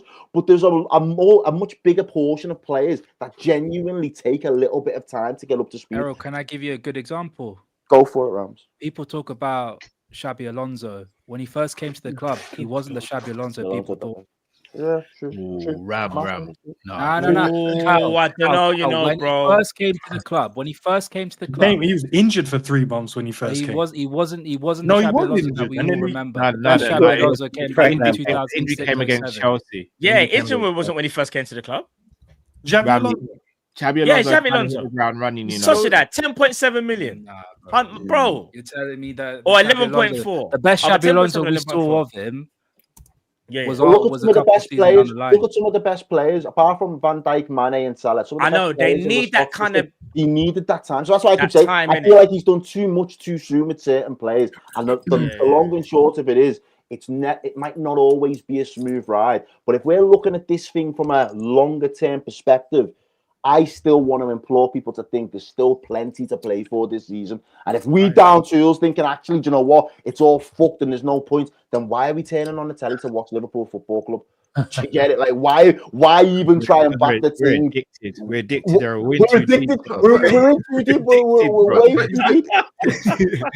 And as I say, I wasn't coming on here tonight to try and convince anybody or tell anybody. No, I'm we not know. here to police anybody's opinion in any way, shape, or form. Yeah. I genuinely believe that Liverpool Football Club as a whole, every single level of it, fans included, have got their part to play in getting Liverpool back on the track. And of course, the manager is at the top of that. And if he fails to do it, then there will be serious conversations and serious consequences to that. But I still think we are being a little bit premature in wanting. I say I don't think there might be opinions to have Slot out, but I don't think there's a movement trying to force Slot out the door, which I think there's still an opportunity for us to just. Errol, quick question. Sorry, quick question, Errol. Yeah. So we're gonna bottleneck our season into the Champions League. Is that what we're saying? Because that's dangerous. It is. It's massively dangerous. But at the same time, I'm like, I've got to be a realist, bro. I'm not sitting on stream every fucking week saying that we're going to win the Premier League and just sticking my chest out for the sake of it and just banging a drum. It's like I've got to be a realist, and the chances are there is enough of a team there, and you know, Asim's 100% right when he questions some of the style, some of the system, and he doesn't see necessarily a style of play with us at this moment in time. But there is still a way. You don't have to be a fantastic team in and out every single week to win the Champions League. We've seen PSG do it last season, and they only turned up post-January. So there's a world in where we can get our shit together and look at January. And it might take the AFCON, it might take something like that to get Asim's ideal scenario of something radical. And all of a sudden, Salah might be looking and being on the periphery of the team when he comes back from the AFCON because we find a little bit of form. And you know what? If it's not broke, don't fix it and run with it for as long as it's good. I also think that it is a massive risk, but I'd rather take that risk with a manager that's been there, won us something, and deserves a chance to try and win us something else just as big. I believe that as fans, I think that's the least we can give him. So while he's still in the Champions League as one of my big metrics for what I view success this season, I'm going to back him until it's no longer possible that we can win that Champions League. And then at that point, I am happy to have any type of conversation about the future and the long-term future of Liverpool Football Club. One more thing, bro. One more thing. So what's it called? You're willing to back him because you've seen enough from him to say he can change it? Not necessarily. I'm willing to back him because I want to see what he can do in the Champions League this season. That was always my biggest question mark. Has he got what it takes in the Champions League to? Because I thought we could have won both last season towards the end of it. I was gutted when PSG took us out. So I was like, next season I want to see if he can navigate some of those bigger Champions League games because it looks like we've lost that little bit of a spark. Asim, I don't know if you might agree in some of the games that we've played in the Champions League. It hasn't felt like traditional European night. It's felt a little bit sterile at times. And it was just like we used the passion and that fire to try and carry us into those big games and intimidate teams. And sometimes it just looked like we lacked a little bit of that point last season. I wanted to see if he could not necessarily utilize all of it. I wanted to see if he was able to take us further in the Champions League in a way that is befitting of Liverpool Football Club. That's what I want to see from him this season. That was always one of my biggest objectives. The league form now might have to take a hit. I'm not happy about it taking a hit. There'll be ups and downs. But if it means that for the greater good, we finally get a team that can go out there and kick ass across the continent on Champions League footy, I'll take it at the end of this season and revisit the conversation of personnel, formations, succession planning. We can have all of those conversations in the summer. But trying to sit here in the middle of the season and apply pressure and flying the flames of Slot out, that could do more damage than good. And that's the part that we play. So I'm just trying to think, what parts as fans do we play in all of this? Until we're out of all those competitions, why would I not back them that we can go and win one? We're just back to square one, though. We're just back to square one. Like square one was that the reason why there's people. The disagreement here is that I understand you think that the club is in the mindset of these players are for the long term. Let's see what happens when it works. Maybe you'll take a short term hit for a long term game. I understand the logic. The difference is that no one on this side of the table believes in the long term logic. Fundamentally, to its core principles, how you play on the pitch, we adamantly disagree with. Like, again, could it work in theory? Sure. Do I think it's sustainable or consistent? No, because it wasn't sustainable or consistent when it was sort of kind of working. And 14 minutes of football is what separates us from being on 18 points versus 12 points. Literally, when you break it down to it, 3 individual moments of brilliance is what separates us from being on 12 points and 18 points. After spending £500 million, I don't want that kind of context around my team. I don't see where he's trying to go. I don't see what the end point is. All I see is more long-term loss. More long-term loss. We was never going to see the end point this season because No. the end point looks past Salah and Virgil's contract. So 100%. getting some of these players in now was to try and gear us up to what that next phase of Liverpool looks like after they go. So this was always going to be, whether it was going all smooth or not, it was always going to be a season of transitioning, whether it was personnel, whether it was system, whether it was objectives and shifting our focus towards other competitions. There was always going to be different goals throughout the season to try and attain without 100%. It necessarily being a fixed endpoint, is what I'd say. Which I totally agree, but that's why I made the caveat of my stance is not based on results. It's based on performance. It's based on what I'm seeing on the pitch. It's based on the fact that I find it a chore to watch this club at this current moment. It's based on the fact that 10 minutes into the City game, I'm like, it don't matter. It don't matter at all. I'm about to see the same thing as Brentford. I'm about to see the same thing as Palace. It's that the end product that they're trying to get to, even if things do go well, I don't believe that it is a sustainable, consistent winning model. I don't think the way he tries to play, I don't think lethargic off-ball movement, slow build-up, 3-1 build-up, I don't think any of his core fundamental principles that he tries to instill every single game lead to sustainable success in England. Could it win a Champions League on the right day? Sure, absolutely. Do I want to sit here for the next 4 seasons and be like AC Milan, as James Redmond said, and win 1 Champions League out of 3, but finish what, 4th, 2nd, 3rd? Absolutely not. No, I want my version of Pep. I want a vicious, ruthless, intense leader to champion this football club. And I believe that a lot of the lack of intensity that Ram is talking about is down to the fact that I have a very lethargic, flaccid manager who doesn't breed intensity. He doesn't breed that kind of mentality. Guys, we walk around the pitch. Hello? Every time we're in possession, what does everyone off the ball do? Walk. What does McAllister, what's his number 1 attribute this season? Walking. What's Florian Wirtz's number 1 attribute this season? Walking. Yeah. Like, again, love him or hate him, at least Jurgen Klopp had a solid identity. It was Gegen pressing, high intensity, and yet it had its trade-offs. And I hated the fact that our players got consistently hurt off the pitch. That's my biggest pet peeve. Don't hurt yourself in training, hurt yourself on the pitch. And one solid thing that Arne Slot has done, he's mitigated injuries off the pitch. I get that. So for that, I applaud him. I haven't had to sit here and deal with Konate being an injury-prone player. It's magic how some things happen. But to me, I don't believe in the long-term vision. I don't believe in his intensity. I don't believe in him anymore. And so, again, I understand the logic, but I think that the break here is that you have the faith that it will come good, and we have, the stance that it will not come good. Go on, Jim. No, that's fine. And I appreciate everything you said. And obviously, Errol. Bro, bless you, man. Errol, love my broski.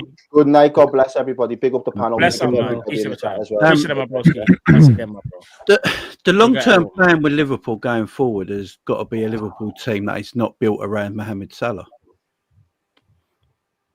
It's as simple as that. Because at this moment in time, this team is still built around Mohamed Salah. Everything is built around him in attacking phases of play. And, people don't like to hear this. He's a legend to us, yeah? He's one of our greatest ever players, man. He's superb. I love the guy. But I think we've all watched this season at times, and he frustrates the hell out of you because he loses the ball too easily. He doesn't track back and defend anymore, which means you need to get a midfielder out of position to track back for him, like Szoboszlai did last year, and it's getting even worse this year. If you look at the heat maps a lot of the time and positions and all that, Salah's always our most advanced player. Yeah, and he hasn't got that pace that he once had either. When you buy people like Ekatike in, the Isaacs in, the Wirtz in, they're your long-term goals, aren't they? They're your long-term futures right there. So while you're still in the present, you've got to try and build around them players at the same time, as well as still having your likes of your Salahs and all that in your side. I think it's very easy just to keep Wirtz on the bench and keep playing Salah. I think it's very easy. It's very easy. I could do that as a manager. I could tell Wirtz, because he just signed, you sit on bench, wait your turn, and carry on playing Mo Salah. It's very difficult to drop Mo Salah out of the team. It takes balls and go, we're going to go another way now. But how would you replace Mohamed Salah internally right now? What's Mo giving you right now where he should play at this moment in time? Week in, week out. Who is this that season player? only? This season only. Yeah, I know what you're saying. But who would you play? Who would I play? I change shape. Look, it's very obvious to me. Give me a shape, Jamie. Give me a shape. It's very obvious to me. Yeah. If you look at the players, there's no point talking about an option. No formations. If you're not going to give me a shape. If you buy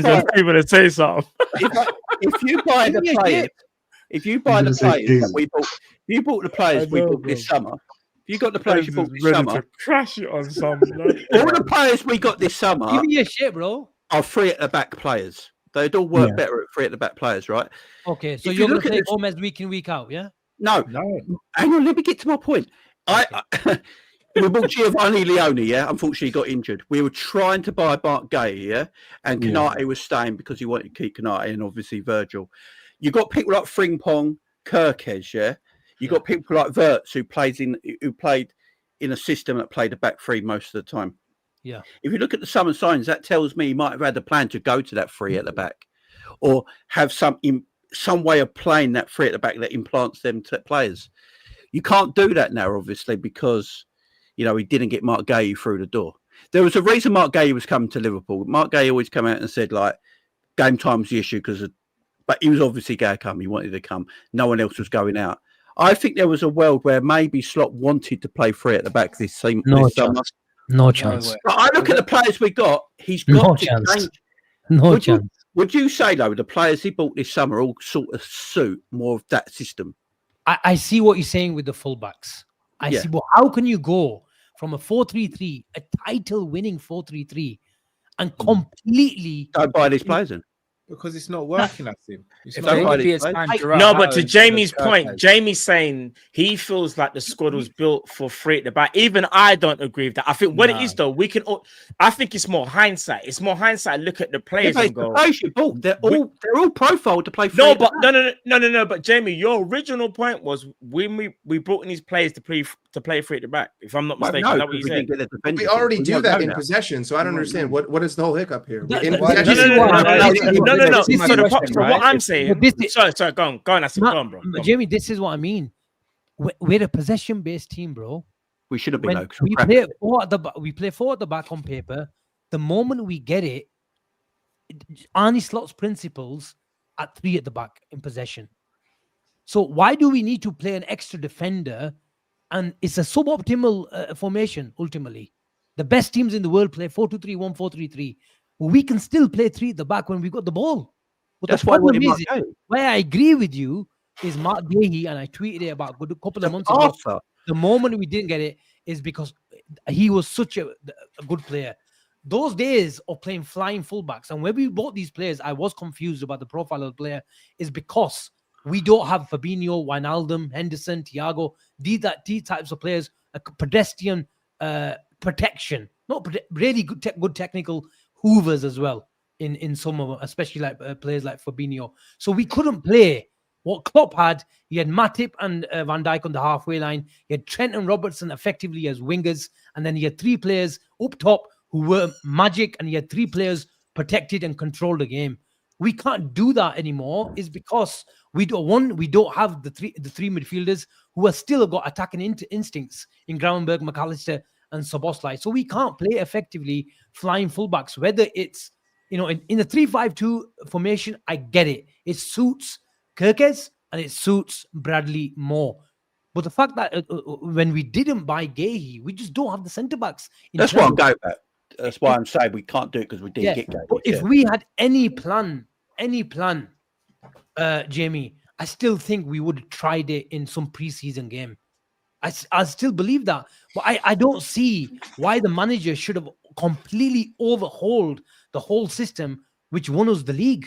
There was some deficiencies on and off the ball. But I believe the guys who left, like there was relationships. McAllister really looked good is because Liverpool in a settled environment, he's effectively, especially at Anfield, he's a deep playmaker and he crashes the box when he gets the chance because he's got that, nous to get into the box. Like the Gundogan, he can play in the 6, he can play in the 8, he can play in the 10.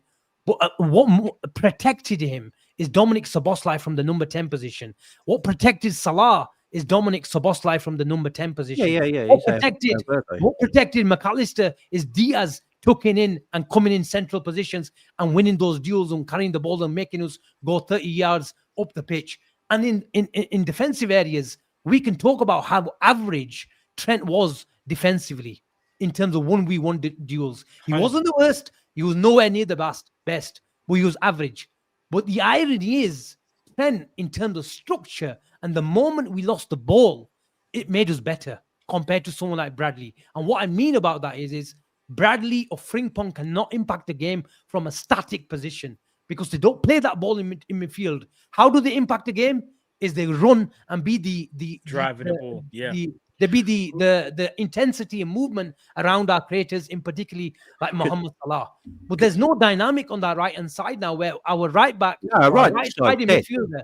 So I'm talking about relationships. McAllister is missing Szoboszlai from the front. McAllister is missing Diaz.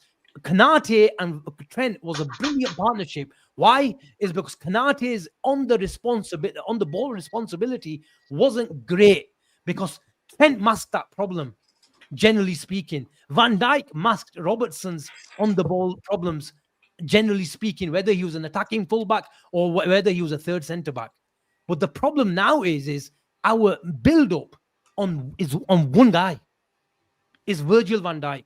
And when you do what City did on Sunday, look, individual performances in isolation, I get that. The likes of Isak, we know the situations, his Wirtz, a physicality issue, bedding in, and time to settle. I get that. I'm a firm believer in Wirtz. It will get better, but nothing will get better until we have stability as a possession-based team. You can forget about it. Do you think Wirtz gets better? I think, Callum, I think on the ball, I think it's a personnel problem. So everyone's just hang on. Everyone I've just heard here, right, tells me my manager can't adapt. That's the way I'm hearing. My manager can't adapt. So that's an issue. I think it's a personnel problem. It's the personnel problem. It can't be a personnel problem because Slot has also said himself he wanted all these players. You can tell the players Slot doesn't want. How is it not a personnel problem against Real Madrid, though? How come all these guys showed up against Madrid? Because look, with all due respect, Liverpool, even when they had really bad teams, they beat really good teams at Anfield on a big European night. Not Real Madrid. Why? Okay, fine. Better. Slot made zero fundamental differences in the structure to how we set up against Villa. Why did it work against Villa? Because Villa don't press you high. This is exactly same. No, let me finish. Villa sat back, and that is the crux of the problem. And when the manager talks about it, that teams have changed, is exactly this. Generally speaking, last year, teams sat on the halfway line where there was a low block or a middle block, and we just had too much creativity. Where the Van Dijk was piercing that ball into midfield, and Gravenberch was turning behind the defense, or it was Trent playing that ball into the right side of midfielder, or the number 10, and Salah was creating isolation in the wings. But when you get aggressive against this team, whether it's in a really on duels and all that sort of stuff, Liverpool break down because they don't have enough defenders who can manipulate the ball. That is the ultimate foundation. When you don't have the foundations, the attack gets broken down, and that's the brave. Real Madrid didn't press us aggressively, and more importantly, Villa basically pressed us in the way other teams pressed us last season. Ends. So that still says Yes, that's a massive problem. Sorry, Jay. Apologies. Ends. I know you want to say something. Go on, bro. Yeah, no, I was just asking because Jamie asked the question, and I was just Yeah. wondering why. In terms of the players that's letting us down the season, you'd say Gakpo, he keeps cutting in and doing nonsense. Salah, there's no point in being on the pitch at all. So I see I 100% agree in terms of when you're saying there's players out there that covers each other, which you're factually right. But I'm watching these guys make this most simplest things look so bad. And it's affecting us because we're playing against teams that are playing with 10 players, outfield players that want it more than we do. And then we're running around the pitch babysitting other people. And anyone in the chat, you guys on the panel, you can pick whatever players you want to pick. Who do you think gets babysit during the game? But that's never going to help us as a team. If there's 10 players doing what they're doing, and we've got let's use the ones. Let's use Gakpo, Salah, McAllister has been the ones I've seen get absolutely cooked for whatever, yeah? So now we're playing against teams with 10 players and we've got 3 players doing nothing on the pitch. How do we expect to win the game of football? I agree with that. If the players are not running, it's a big, massive. But that's why when Jamie's asking, when Jamie's saying, right, we need to take these guys off. That's why Salah's not cutting it. Chiesa is there. Put him on. Yeah. What's the harm in that? If Gakpo isn't doing it, give Rhea the option. If not, no problem. Put someone else out there. Put Wirtz out there if you have to. Because clearly what he's doing is not working. If McAllister's not working, put Endo on, put Jones on, put whoever you need to put on and give them the opportunity. Because clearly what they're doing isn't working. Clearly the instructions you're giving them isn't working. Clearly for this particular match on this particular day, it's not working. But this manager keeps on looking at it going, do you know I'm going to give Salah 90 minutes? You know I'm going to give Gakpo 90 minutes. I'm going to play McAllister into form. In his own words, he said he knew he wasn't fit. And this is what I'm saying. When we're saying we don't listen to press conferences, that blows my mind. He's telling you McAllister, he has to play him. He didn't have a preseason, so I've had to play him in games to get him match fit. So you're putting us in games with a handicap when Jones is fully fit. I agree. How does that make sense? I agree that. Yes, logically, you'd be like, no, start this player, and then where we can give him minutes, 70 minutes into the game, and we look like we're in a bit of control, throw him in then. Give him the minutes then. He gets half an hour there. Next game, half an hour there. Next game, and we build him up to 60, build him up to 90, and then we can build him up into a starting performance. But at the moment, he's making these silly errors. We're meant to sit here and go, no, we're not going to call it out because we are favorites and because people are scared to mention names. I'm definitely one that ain't calling these players out. If they're not cutting it because I want us to win, and if these players are not cutting it, they have to go and sit on the bench and give the opportunities to the guys that's hungry. Chiesa's been sitting there getting disrespected the whole season. Didn't get put in a preseason tour. And it was like, okay, cool, that means you're selling him. Then you call him back. Then he comes in and performs. He scores your goal. He scores you the goal against Bournemouth to put us in the lead, by the way, to help us win that game. And then every game he's come on in, he showed something. Showed grit, determination, fight, scoring goals, getting assists. This guy he's probably played less than 90 minutes of football. Right? He's probably obviously played more than that. Left out the Champions League squad as well. Sorry, and left out the Champions League squad as well. And left out the Champions League, then had to get reintegrated into that. And you look at his goal contribution. And a lot of people like to speak about GA and GA this. How many has he got? Has he got 5? And he's not even playing. Why do you think? And we're saying there's no one to play. We're saying there's no. And he was our player of the month. He was player of the month. With 7 minutes, yes, Pete. And how come do you think he turned down the Italy call up? Can I answer that one, Hammers? Yeah. And this is purely speculation. Purely speculation. Go on. I think Gattuso, again, I want to reiterate, purely speculation. Purely speculation. I reckon Gattuso said to him, I want you in the squad, but you're not going to be a starter and you might not get many minutes. And I think he's probably gone, if that's the case, I'll stay at Liverpool. Or Cal. Pure speculation. But with the manager telling that much, though, if you brought Yeah, No, the go reason why I on, bro. disagree Go on, bro. with- Go yeah, on, bro. the reason why I disagree with it is just because the managers came out himself and said, you know, he was someone who I would have had a part of the plans. And don't get me wrong, you could still be right and say those plans were presented to him as a couple of minutes off the bench. But the reason why I disagree with that is because for a player who's already had limited minutes, I don't see the logic in turning down more minutes, even if it is just 20 off the bench with Gattuso, who wants him in his team. I think there's a little bit more to it. And I think the underlying fitness issues that I've heard from people close to the club, but also in and around the public media scene about his fitness issues last season, why he couldn't really get to Definitely last season. Yeah, and I think that's transitions over to this season. I think there's just something a little bit more to it. But I the don't manager think, said he's fit, though, Hammers, and he said he's fit. In his interview with Sky, he said he's fit and he's ready to go. I think it's as simple as this. I think it's as simple as this. Slot didn't buy him. He's not his player, and he don't rate him. No, I said this though. I did say that, but I do think there is some truth. I think two things can be true though. I do think personally. No, go ahead, Hammers, my bro. Go on. Sorry, lad. Sorry, I'm not trying to interrupt. I was just trying to say. Go ahead, man. Yeah, man. I was just trying to say that, like, I don't think a player who's got a World Cup coming up round the corner turns down any opportunity, because let's be real, if he comes on, scores for Italy, Gattuso's going to probably use him more with the recent struggles Italy have had when it comes to not just getting into tournaments, but also like actually in tournaments as well. Chiesa's an asset, and the thing is, we all agree, like, I love Chiesa when he comes on and when he does this, and the manager can say he's fit all he wants, but what's fit for Chiesa might not be fit for Premier League standards, so he's fit enough to get the minutes he's getting. And then there's just some games where, you know, like the City game, for instance, he was brought on at the end, but, you know, I just don't think he would have. James, can I just, sorry to interrupt you, but you know what he said about Mac? In that game. Sorry, Jay, you could carry on as well, but you know what he said about Mac, and he wanted to play Mac into to fitness, right? He knew he didn't get. He could easily do it with Chiesa as well. If he thinks he's not fit enough, how is he going to get him fit? He did it with Mac, so why can't he do it with Chiesa? This is why I can't understand what we're doing. I think McAllister has demonstrated that he's played more 90-minute matches over the past 3 or 4 seasons. I know, but he didn't have a pre-season though. He didn't have a pre-season. Well, he never had a pre-season, but he played 90 minutes last season, the season before. Chiesa hasn't played season, a sustained. though, respectfully, when you go into a new season, you can respond. I'm just going to finish. Go. I was just going to say that I think with Chiesa not having full 90-minute matches for about 4 seasons now, it's very different comparison to McAllister, who's played consistent football. What about Isaac? An unfit Isaac plays more minutes than a fit Chiesa. So it tells me he just doesn't rate that. I think we can all talk about this.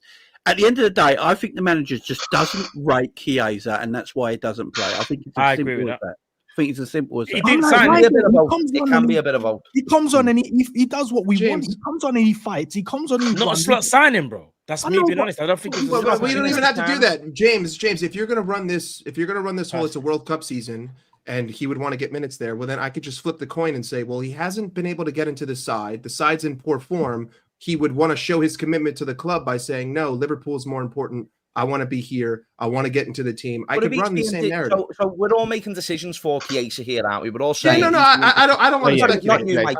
Sorry, mate. I'm saying more.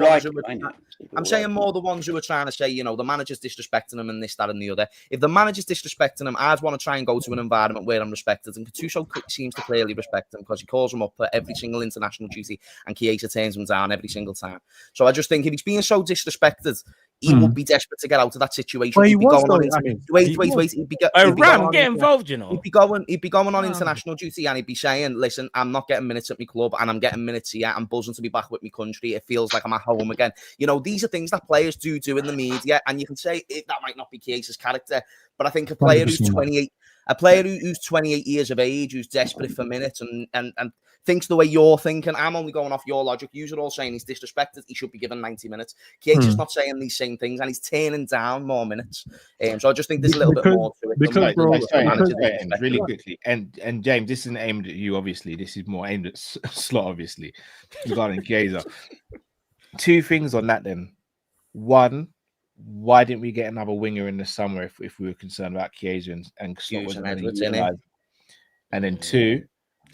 Why did he play 90 minutes against Crystal Palace when he was playing with the kids and we didn't have to play him in those at 90 minutes? And I think what we saw in that game is the way that he faded out in the later part. I think he had a great opening 40 minutes. No, I agree. I think he faded out because he was the only. We were 3-0 down. We were 3-0 down. And also, it was quite clear that Slot was willing to throw away that game. So if he was willing to use a player he's not willing to use in a high-intense Premier League game. He's happy. He's happy to prioritise the fitness of the other players, which was his idea by playing Chiesa for that game itself. No, but that's my point, Hammers. That's my point. Why, if we know we can utilise Chiesa in, let's say, in one of those 3 games for more than 5, 10, 15 minutes, why play him in that 9 minutes? We had Cairo Figueroa on the bench. If we're going to throw away the game and we're 3-0 down by what?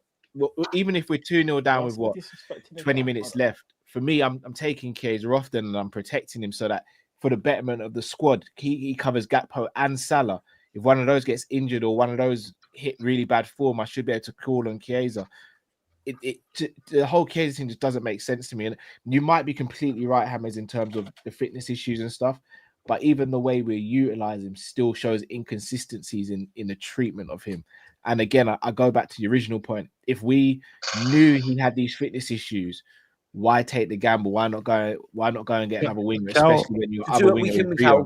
I think it's more like because week in, week out, trying to do that and playing multiple games in a week where you provide them 20, 30 minutes.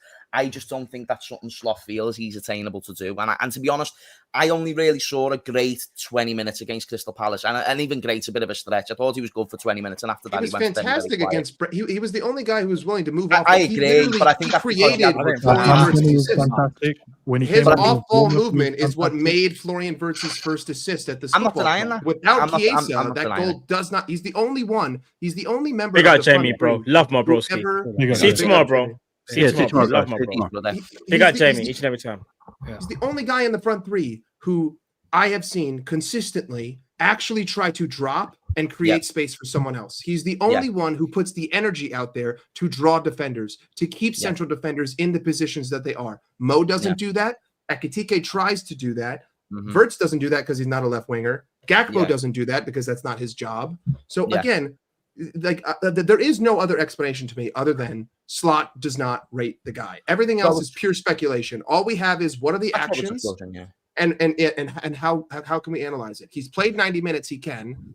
He doesn't play these minutes. That's because he's not allowed to. Like other than that, everything else is just reading in between the lines. As well, what I want to try and do is whenever we listen to what people say in terms of a player or a manager, instead of trying to make up your own narrative or idea of what he's saying, just listen to what he's saying and take his word for it.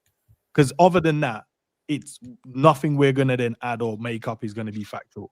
Chiesa said out of his own mouth, he feels a hell of a lot fitter and he understands last season the reason why he wasn't playing. The manager said, nah, he's fit as well. Both of them have said this, Sky Sports interviews they've done. So I'm wondering if you both agree that you're fit, what's stopping him from playing? Because every time I've seen him put him on the pitch, he's offered something. Did against when he came on against Chelsea for us? Was it Chelsea? No, Man United, who when he got the assist for Gakpo to get the tap in? Southampton, he bossed that game, for the whole 90 minutes. Bournemouth, when he came on, he was fantastic in that game as well. And every other game I've seen him step foot on the pitch. Heart Desire, Crystal Palace, Mike is right. He's the only one. He picked up the ball, dribbled, and got surrounded by 4 or 5 players. And I'm waiting in a camera shot. Where's the rest of my team? Coming to support and back him up. No one's there. He deserves an opportunity. We don't know what his fitness level is like unless I just think like the fans are more passionate about this than Chiesa has been himself. And I think there's a bit more of a long-term plan to his fitness regime with the amount of seasons he missed the footy. And I also think there's a little bit of an idea that we're preparing for AFCON when Salah goes, because I'm gonna expect the idea that Chiesa gets a lot more minutes during that period. But even though he should still play regardless, we tried to do the same thing with Leone. We put him on the pitch and he broke down. Based on performance, players, we're saving them for a moment that potentially could step on the pitch and get injured. Yeah. Instead of building their bodies up to go, do you know what? Like he did exactly with McAllister. He said McAllister didn't get a preseason, so I tried to play him into form and get his fitness in the games. So I'm like, okay, cool. If they're going to do that, if the issue with Chiesa, we're assuming the issue is fitness thing, then play Chiesa then. Give him 20 minutes, give him half an hour. Yeah, do you know one thing I will give Slot credit for as well is that he's significantly increased, and it's not by much because again these are 10-minute cameos, 15-minute cameos, 90 minutes in one game, not the rest. I will say though, the increase of percentage that his minutes have gone up from last season is night and day because he never played anything last season. Yeah. So again, easing him back into that regular week in, week out style of football without getting him injured. They're prioritising an option off the bench for 15 to 20 minutes over losing him for what's already quite a short stacked attack. We can go back to the recruitment issue, and that'd be a conversation for Hughes and Edwards in the summer. But that being said, I think there is a more long-term vision for Chiesa right now. And then even you'll have to agree, the percentage increase in his minutes is actually far bigger than what he had. I can understand that because he's fitter now and he's not breaking down. But the problem the problem we have is because we're not even trying to think about utilizing him. So who cares if he even gets in a match day squad at this moment? Who cares? Because we're not going to utilize him. I think we are utilizing him. It's just I think people are unrealistically thinking he can play. Well, we're bringing him on when we're chasing games and when we're losing games instead of bringing him on when we're in the ascendancy in these games, or starting him because he might offer us that extra bit of bite and snap in the press that we've been missing. Because most of us would agree if we want to press, he's a perfect player to help us with that. Someone that doesn't give up. The first Isak goal he got against Southampton, purely because of his hard work and dogged work. He ran down the player, pressed him, forced him into an error, get it, square it to him, tapping. But now we're like, okay, he's all right. He might be fit. Look after him. But he is getting way more minutes than last season. Is my only point. Because he's fitter now, so he has to, regardless. That's the point, though, isn't it? But he should get more because he's performing well. So through the management of the way we've managed this minutes, that's why he's allowed to play so much. Because let's not forget, 4 seasons prior to joining us, there was barely any minutes on the table for Chiesa. But we're not talking about there's a massive increase like he's playing like 10, 15 games more than he played last season. I'm saying that. Like, we're all saying Slot's mistreating him, but his minutes have gone far more this season than what he was last season. When I had a couple of 100 minutes in the game doesn't mean the same amount of minutes last season. A couple of hundred minutes into it this year is so important. Yeah, but my bad. Go ahead, man. No. I'm just gonna say, literally, guys, we're gonna wrap up in like literally about 2 minutes. And just listen. I just want to say quickly. Don't forget what you're gonna say. By the way, in fact, I know you won't. But I just want to say this, people. You see this show right here, yeah. For me, it's been a privilege because all these Liverpool content creators that I've managed to work with, and some I haven't even worked with yet, but I just want to say I appreciate each and every one of you. Big up the chat once again. Listen, there's still over 800 people in the chat right now on YouTube, which is kind of crazy. And do you know what else is even madder? There's somehow 1,500 people watching on Twitter. What is going on? No, but that is a switch, bro. That's crazy. It's Liverpool, bro. What do you expect? No, big at the Twitch people. No, big them up. But can you just like go over to YouTube as well, though? Like, I just want to put that out there. But no, Mike, don't forget we're gonna say, people, smash that button if you're on YouTube. Also, retweet, quote tweet it as well. Make sure you put the people's ats in the tweets. I hope you guys have enjoyed the show. Do you know what I'm saying? For me, I've just been listening and just kind of like just listening to what my brethren have to say, you know what I'm saying, my fellow Liverpool content creators, and this has been amazing that we've been able to actually all come to one place, pause, and have a nice, healthy debate, because this is what this was about. It's not about whether you're Arne Slot in or Slot out. It's just about, all right, how do you see us moving forward? What is the best way to move forward? What deficiencies do we have? Why should we trust? Like, why should we? And I love this. So big up to each and every one of you. Smash the likes. Mike, what are you gonna say, my broski? By the way, the inners one, the outers one, though, isn't it? That's what I'm gonna say. Listen, I'm not going to be the arbitrator of who won. I'm not going to lie, Mike. I'm not going to lie. Slipping dark. The only thing that I'm going to say about Chiesa is, I think there is no excuse for not playing him. Salah has been dreadful, absolutely dreadful. I don't care about 10-minute cameos in games. I don't listen. You could talk about the last 10 minutes of that Madrid game. Carreras had him in his pocket before that. He just got tired. At the end of the day, I've seen Florian Wirtz occupy the same position. First half against Frankfurt, a half that everyone loves to gaslight about and say, look how good we were. Yet 2 of those goals came from a set piece, and 1 of those goals came from a clearance that Frankfurt probably should have scored from, but they didn't have a striker there. At the end of the day, I would like to see Chiesa there more, but ultimately, I don't know if that's even the solution. I don't know if giving Chiesa more minutes is going to solve anything other than injecting energy into the side. because more often than not, Salah's looking poor because Salah's by himself. Gakpo's looking poor because Gakpo's by himself. I don't think it's down to just the player, but I also don't think that we're trying to mitigate minutes, and I don't think that we even have the luxury to. You've lost 5 games out of 11. You can't drop another point, which means luxuries are no longer allowed. You have to go with what Asim said, radical. You have to be radical at this point. That we do not, like, there is no time. You have lost all of your time. Also, talking about that Carabao Cup game, does it look really good that he decided to play the youth against them? Is that looking like a smart decision at this point in time? Is it looking like he made the right idea by binning a home game against Crystal Palace in a competition? Does that look like that's super solid? I would argue against that. So again, does Chiesa necessarily solve anything?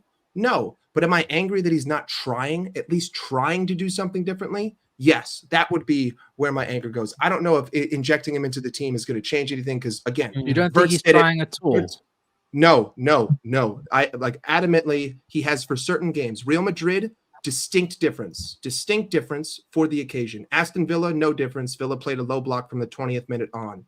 Brentford, same thing as Crystal Palace, same thing as United, same thing as City. 5 in the middle, 6 in the middle, take away the center of the park. It makes it impossible for us to play. We like to create circles and we don't invade the center. Florian Wirtz never occupies the middle. Szoboszlai never occupies the middle. Gravenberch tries to, but then we all blame him when he does because we think that he's a singular 6. I think I've seen the same thing on repeat. We've just changed the numbers on the back of the shirts. We've changed the names. But I would like, again, the main point is here, I just want to see a try. Like, Mo doesn't deserve to be on the pitch. Just do something. Go to a 4-4-2. I don't care at this point.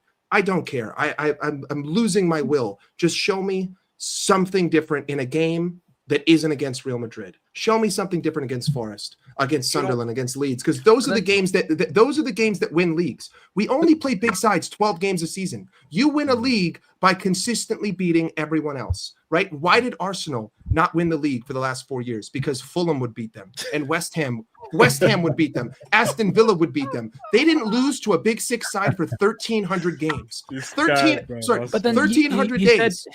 You said that you want to see him try stuff, but then you also said at the same breath that when he did try to change the formation with the 4-4-2 with Wirtz on the right wing, it was like you still saw the same old crap. So like, when he does try, you still it feels starting that something it's on like, paper. Okay, but here's the thing. Just because you do something on paper doesn't mean that you actually changed anything. Just because I write 4-4-2 on the paper for ESPN, I mean, not really. That first half, we gave the ball to Gakpo. I'm sorry, we gave the ball to Wirtz, and Wirtz did his best impression of Gakpo. And what did it do? He got dispossessed in the final third. It led to a counterattack from a poor counter press that vacated the middle of the park. Ball in behind, ball across goal. What happened? And a wonder strike from a player that doesn't. Really Congratulations. What happened for our goal? Same exact passage of play. Ball goes across the box. There's no one home. Andrew Robertson picks it up because there's no one home and plays a 60-yard blind pass to Hugo Ekitike, who by himself runs it down. What were the 2 other goals in the first half? Set pieces. We were 20% conversion rate on set pieces that day. Is that sustainable? No. Second half, they completely faltered. They gave up. We did make differences in our structure. I absolutely saw that. We built up differently. We looked different. But again, 45 minutes isn't enough. Like, there's been 16 games this season, and so far people can tell me only one game where they've seen a distinct difference in the way that Arne Slot played. And that was Real Madrid. And of course I expect that because guess what? Last season, after Real Madrid, he goes, we played to win. I don't like it, but we played to win. After Leverkusen, did we ever see Luis Diaz in the false 9 consistently thereon after? Not really, not necessarily. Again, against City, how many times did I see the whole double 10? How many times did I see us play 2 10s after we played Manchester City? Not much. The proof is in the pudding. Like, what about at the end of the day, in the semi-final of the Carabao Cup, Tottenham at home, that was probably arguably one of our best performances, and we played this kind of football because Tottenham didn't have a shot on target at our goal. You're right, and but it's 4-0. The caveat there is also Ange Postecoglou's Tottenham Hotspur. And it's the same Ange Postecoglou that we lost 1-0 to but we should have beaten them in that game though. We created enough chances in that game to win. So we created enough chances against Man United as well. Yeah, but your original point is about the football, isn't it? So the football, we played well in both games. Should have won. Manu could have been without. They could have been 2-0 up. And plus, we conceded in the first 2 minutes. Bruno To be fair, we hit the post twice. We did it against Man United, but again, we conceded the first. We conceded the first goal in the first 2 minutes, and we all know that changed the whole complexion of the game. We could do this whole. We could do this whole thing with Southampton, dude. Southampton missed an empty net right before Chiesa set up Isak. They missed an empty net. It was an empty net, and he missed the net that led to our own goal. This is why I don't like doing the whole like revision thing of, well, if we had scored here, because if I say every time, well, if Gakpo had only scored that empty netter, if they had only ruled that goal as onside, well, if O'Reilly had only actually hit the target, maybe City would have been up 4-0. At the end of the day, you can't do that because you have to turn the page and do it for the other team. And more often than not in these games this season, every time we said, well, if he had only done this, I would say, well, what about if they had only done these 500 things? What if Crystal Palace was 4-0 in the first half? Then Florian Wirtz's chance doesn't matter. Then Chiesa's chance doesn't matter. Then Isak's chance doesn't matter. So I just don't like that kind of analysis. I hear it. I said the best performance we also saw that not many people talk about, because obviously we ended up losing the final, was Tottenham. I think the 5-1 against Tottenham was the better performance, in my opinion, at home to win the league. Right after we lost to Fulham, barely beat Leicester, and barely beat West Ham. We stopped them from having a shot on target. This comment is the maddest comment of the night. Mad. Hey, boys, listen, I'm gonna have to shoot off, all right? Yeah. No, listen, we're gonna end up. But listen, we're gonna read out the supers at the end of the show. James, enough respect, my brother. Appreciate you jumping on the show, my bro. Appreciate that, man. Right, guys, let me read out the supers, and obviously everyone can just have their final say before I go. But let me quickly read out the supers. Big up Omar, Slot, lost the dressing room, no way back at all, 100%. Big up Omar. Big up West Coast, what a panel. I watched Coppish, born and red, and shout out to my guy from LA talking about Mike. That's in the building, and Asim as well. You get me? Big up Saddam as well. Bringing your child to I don't know who that's referring to. I'm not even gonna try and think that's referring to. I know, but I'm not even gonna put the dude. Yeah. No, I'm not doing that. Big up Omar. Easy to tweak base system. Develop one different story. I hear that as well. Big up Arjan. James is already gone, but James, do you agree with Slot not taking accountability and throwing players under the bus? Are you okay dropping the standards? Because I'm not. Obviously, Hammers can't answer that. Anyone would just want to answer that if you're slotting Ram.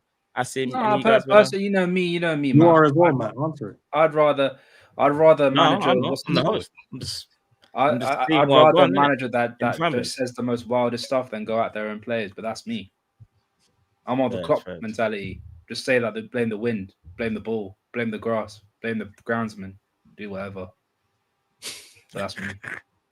I hear it. You're just a fan. Shout out Dean. Big up Ash. No, I shouldn't have done that. I'm getting mad. Big up Ash. All right, no problem. No. Dude, I'm just joking. I'm just messing about, bro. Read the super chat. Bro, no. Big up. Yeah, big up Dean. No, he's gonna. Yeah, it's problems. Big up Ash. Big up to my compatriot. Sorry, Das. I was told I had no brain as a female. I support my fellow American calling out the BS in the LFC. Das. I'm onkeness. Outside the continental United States. It basically just means an American living overseas. Outside of the continent, out of the United States, in Europe. If you know about it. Love. Appreciate that. And supporting Mike Das as always. Come on. Big up Emmy. Guys, if we lose or draw with Forest, we could be below mid-table. That's dangerous territory.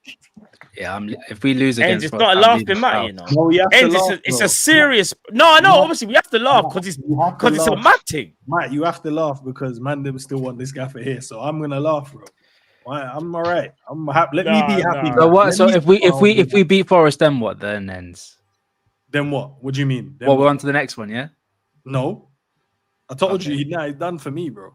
Okay. I ain't doing the game by game thing like you guys, bro, and flip flopping your opinions, bro. I'm not doing. I need more evidence, bro. I gave the manager. Okay, so I need more evidence. 7 losses out of 10 is not enough evidence for you. Well, then, bro, and you have not. You've not on this panel once given any indication of what and why you believe we can turn this around. Not one. No, but I've also blamed the players for some of the poor performances as well. So have I. Big up. I'm just gonna say seconds. Big up for the super chat. Appreciate that, man. Big up. I'm not gonna lie, my eyes. Yeah, I'm tired. Big up seconds again. Cal summarized perfectly. Slot must go. There's a lot of slot out people in the chat. You know, I'm gonna be real. Big up Joshua Harvey. If we had not scored the individual moments at the start of the season, we would have not scored individual moments from our manager. We could have high five Wolves right now. We'd be on 12 points. So big up banter is fine. Need Asim to answer Cal's question. I've agreed with most of what Asim has said, especially with how we were in first phase versus City. I can't even remember what that is now because that's my fault. I allowed I wanted the people. I wanted like, you know what I'm saying. This is the problem though, chat. I'll be so real. You guys were so engaged in that conversation, and I wanted it to play out. I can't even remember what this was referring to, and I do apologize. I do apologize. But I appreciate the super chat, my broski. Big up Emmy. Errol, I'd rather gamble with a coach with an identity than one who's still trying to figure it out is identity or style of play. I hear that as well, to be fair. Big up Omar. Players are usually a mirror of their manager, in my opinion. Big up Jay. Come on, Jay Broski. Come on, Jay's a big supporter of Coppage as well. Big up Jay. 18 minutes in is also the difference in 18 to 22 points. That's very true. Big up seconds again. When Salah gets the ball, you know nothing is going to happen. Salah is currently our biggest problem. To be honest, I just think Salah's in the worst form that he's ever been in. I do think, obviously, and rightly so, because he's the highest played, he's the highest profile. There's going to be a lot of focus on him. But I just want to say, as bad as he is playing, there are other players in the squad, in my opinion, that are playing badly. A la McAllister, and there are others, but yeah, I won't even go and say now. Big up Ants for the super chat as well. Big up Ants each and every time, my brother. Big up Jamrock. Chiesa has played 344 minutes all season. What we doing? He says. I have to make sure I read this one before I put it on the screen because H says some mad stuff. Nice, so it's cool. I think it's all right. Lots of big up H, lot of brilliant minds on the show. Big up Matt in the panel. Slot as the nous to turn it around, but favoritism, stubbornness, and arrogance probably won't allow it. And last but not least, big up Omar again. Our squad quality plus availability. Wires cross is thin. Listen, guys, we have come to the end of the show. Listen, I just want to say a massive shout out to Mike, to Cal, to Ram, to Dean, to Enz, to Asim, to James, to Grizz, to flipping Tom Little, Hassam, Mons. I don't think I've missed anybody, have I? Have I missed anybody, guys? Jamie as well. Yeah, see, there's always one there. Yeah, no, I say Grizz. I want to pick up each and every Liverpool content creator that was able to make it onto this show. For me personally, this show was needed. I think everyone needed to voice their frustrations and opinions. And I just wanted everyone to just, go to the same place where we can have these conversations. Because I do think in the Liverpool fan base, in my opinion, there's been a lot of indirects back and forth. And I said, you know what? Nah, man. Let's just have a conversation. Let's just speak about it. And for me personally, it's been one of the best shows that I've been a part of. And I'm just glad that, more importantly, you guys were able to make it happen. So people in the chat, I know you're saying, Matt, rare. No, it's these guys. They wanted to voice their opinion for you guys. And they wanted to have a healthy debate. And that's exactly what happened tonight. Do you get what I'm trying to say? So big them up each and every time. And I hope you guys really do appreciate these guys taking the time out of their day. Some people, listen, man like Dean Enz, I've been there from the beginning, and Cal. From the beginning, like 3 hours, Big up Asim as well. Man's got things to do. Big up everyone that was able to make it to that. I appreciate it. You know what I'm saying? So listen, make sure you tune in to Born and Red. You tune in to Fam Zone, to Ends, to Ram, to Mike, to flipping. Who else have I missed? Yeah, Grizz, Mons, Big Six, all of them. Make sure you tune in, chat. And listen, I can't make promises. But I'm gonna try to see what we can do over Christmas. But I don't know. I'm just putting it out there. I'm just saying we need this when we're winning as well. Yeah, 100%. Someone said it to me on Twitter. As I said, Twitter. That's a big win. That's a big win. It's a big. No, win. I know. And I mentioned Twitter. I don't even understand how that's even possible. There's over 1,600 people watching on Twitter. Like, I still baffles That's me. amazing, man. That's amazing. Man. That is amazing. And there's still 700 and something people on YouTube. That is amazing Wow. stuff. Big up, People, man. listen. Like I said before, I hope you guys have enjoyed the show. Big up to each and one of the panelists, each and every time. Listen, big up AGT, who wasn't able to make it today. AGT actually, in fact, you know what I'm gonna do? Bun it. AGT sent me a video, yeah. But the format wasn't compatible with StreamYard. However, what I can do, and I've just realized it now because I'm an idiot, I can still play the video by doing a screen share. So big up AGT, who couldn't be here today. But what I'm gonna do is I'm gonna share this now for the people then. And before we head up, because bigger AGT unfortunately couldn't make it today as well. He was a part of the show. Unfortunately, couldn't make it. So give me 1 second, guys. Make sure the audio is there. Right, we move. Yes, lads. Good to see you all. Couldn't be there tonight. Got a date night. Can't miss them these days. But listen, big up to Matt for putting this stream together. I think in this time right now it's needed. All the top Liverpool content creators need to, I wouldn't say necessarily all agree with each other, but definitely understand where each others are coming from. Me personally, I'm definitely Slot in. I'm Slot will fix this. I support Slot to get us out of this mess. And on paper, 7 out of 10 defeats, 17 defeats in the year, calendar year. It's shocking. It's embarrassing. It's awful. It's all of those things, right? I guess I come from an era. I'm 31, so I come from an era of I've never really, apart from Roy Hodgson, I've never publicly or even privately wanted a manager to leave, and I don't think I would ever do that with this manager because of obviously what he achieved last year. And people say it's Klopp's team, but Klopp had that same team and came 5th and 3rd. So for Arne Slot to win it, I think it's very easy to undermine that because of the team and the squad that was left behind. Listen, I am backing him to get us out of it. I think he's got enough time now, especially in the next 10 days, to come up with some sort of new thing that we're going to have to do to stop being beaten by teams. We, won 2 massive games against Villa and Madrid. Felt like 2 steps forward and then maybe 3 steps back. But again, individual mistakes like Konate's at the weekend, they're not Arne Slot's fault. So look, all the lads are going to have different opinions on this show. That's why it's a good show to be on. So big up Matt for putting it on. And yeah, I know some of the lads on the show are Slot in, some are Slot out. I'm not here to change anyone's opinion. All I would reiterate is that Liverpool Football Club is not the club that are shouting and swearing, making a fool of themselves, asking for the manager to go. Again, with the solo exception of Roy Hodgson, I've never wanted a manager to leave. I've always been of the belief that if the manager is employed by the club, then the club believe that they're the right man for the job, more than a fan could ever know the stuff that goes on behind the scenes and the preparation.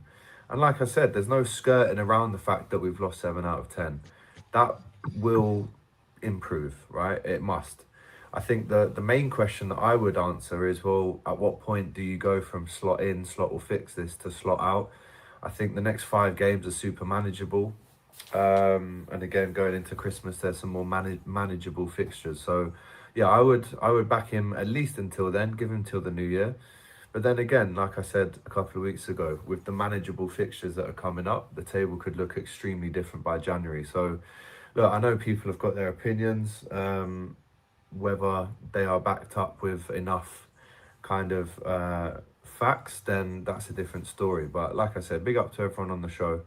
Sorry I couldn't be there myself in person, but I wanted to kind of just put across and reiterate my support for the manager. And again, the match goers, the ones that pay the tickets week in, week out in the ground, it's 90-95% Slot in. But again, I'm not here to change anyone's mind. I'm just telling you my opinion. So listen, big up all the lads for all of their opinions. We live in this space where, of course, we support the same club, but we're going to have different opinions, and that's fine. There's nothing wrong with that. So Arne Slot, you got time to fix this, brother. Make sure you do. Otherwise, it could be a very dark Christmas. But anyway, big up to all the boys. Big up to Matt, Drifty, Cal from Coppish. See you boys soon and take care. You'll never walk alone. Up the Reds. Better days are coming. Trust me on that one. Big up the manager as well. Big up AGT. That's what he was was here saying. now. I know. Do you know what is? And I'll be honest with you guys. Big up AGT once again. I wasn't gonna play the video for what? Wasn't gonna play the video because I didn't think the format would freaking work. Not only that, I know it's probably when you hear certain things potentially, you're gonna want to react to it, and I hear it. But again, it's someone's opinion. I respect it. There's no like again. I respect everyone's opinions. We're all gonna disagree about something, but one thing we can all agree on is that we need to improve and we have to get better fast because we're on the verge of potentially falling out of the top 4. That is how bad we are right now. So we have to fix up. We're already out of the top 4. We're 8th for the moment. No. But no. I know that. But what I'm saying, obviously, season 67 there's still a long way goals to in go. 2025. Just a That's quick how many one. goals we've conceded. Just a quick one, guys. Yeah. I'm trying to end the show, man. No, I'm joking, I want to go. ask the question. No, because he played the video, and I want to. Asim, brother.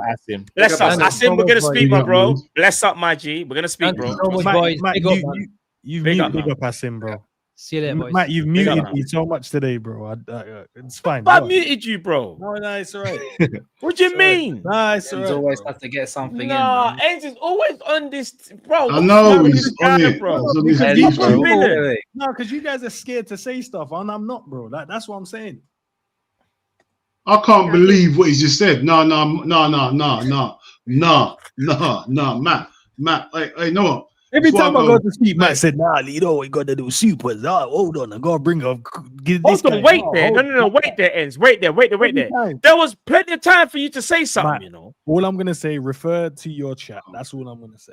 That's No. saying No. the people are saying it. Dean, do you know what I'm not gonna allow? You know when someone does the fake bad man thing? You know what he done? Yeah. He done one of these ways, looking at the phone, looking all mad, but really and truly, he's happy he ain't got to speak. Man, speaking to the chat. I've got I so said, much hold to on. say. Nah, you allowed the people to run, bro. You allowed the inners to run. At any given point, you could have spoke, my No, G. but I'm not disrespectful. I'll let people get their point across. No, of course, but bro, it was but kind of Enz. convenient that they all left before most of the hours. No, but big man Especially thing. when It was No. kind of convenient.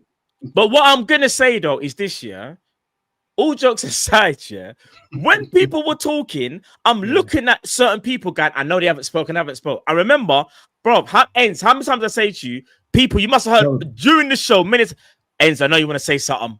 Like, you're gonna, like, and then when it was the chance for you to speak, you didn't say nothing, bro. You waited. No, but out of respect, I know you waited. I know. Bro. And No, we know the format now. But it's civil war. At the same Like I said. time, it's respectful. But if you need to say something, say, yo, brother, like, do you know why? No, because when you do it that way, then if you're gonna talk over someone, they might not want to listen, and I want someone to listen. True. All I was gonna say, Matt. Go on, bro. All I was gonna say is the floor is yours. Not one, even Ram's still sitting there. He might as well leave as well. Not one of them said anything to back their point. Every point they made was to back our point. Can we all agree with that? Then are we gonna behave and not say nothing, guys? Yeah. I'm just gonna say, listen. It didn't sound like a civil war. It's kind of ironic. It sounded a lot like the whole Treaty of Versailles. That's your truth. Like the Treaty of Versailles. So what did That's you hear? your truth. What did you hear from the guys? Go on, That's it, they bro. made some brilliant points. They clearly made brilliant points. What did you agree with? Me or Ram? Ram. Oh, sorry, go on, Ram. What did you? They made some fantastic points. What do you agree with? Well, with the slot in it. Yeah. I joined in late, innit? So you know, it's. I have my own opinions, bro. I have my own opinions. Like a true politician. Big up Ram. Internet ready. Internet ready. I've been in the game. I've been in the game for almost 6 years, bro. I know what I'm trying to do. I know what path I'm trying to lead me through. I ain't gonna follow it, bro. I hear it. Internet ready. Nah, I hear it, man. I hear it. You guys make excuses all day. That's all it was. You know what I'm gonna call you guys? Excuses FC now. Nah, do you know what I will say? joking, I I'm will say joking, this. I'm No, let me joking, say I'm this. Let me joking, say this. I'm Let me say joking. this. Let me say this. I do He's a feel like good guy. though.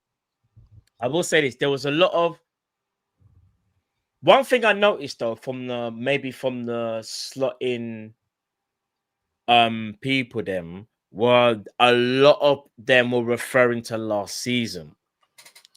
And if you're referring to last season, that's fine.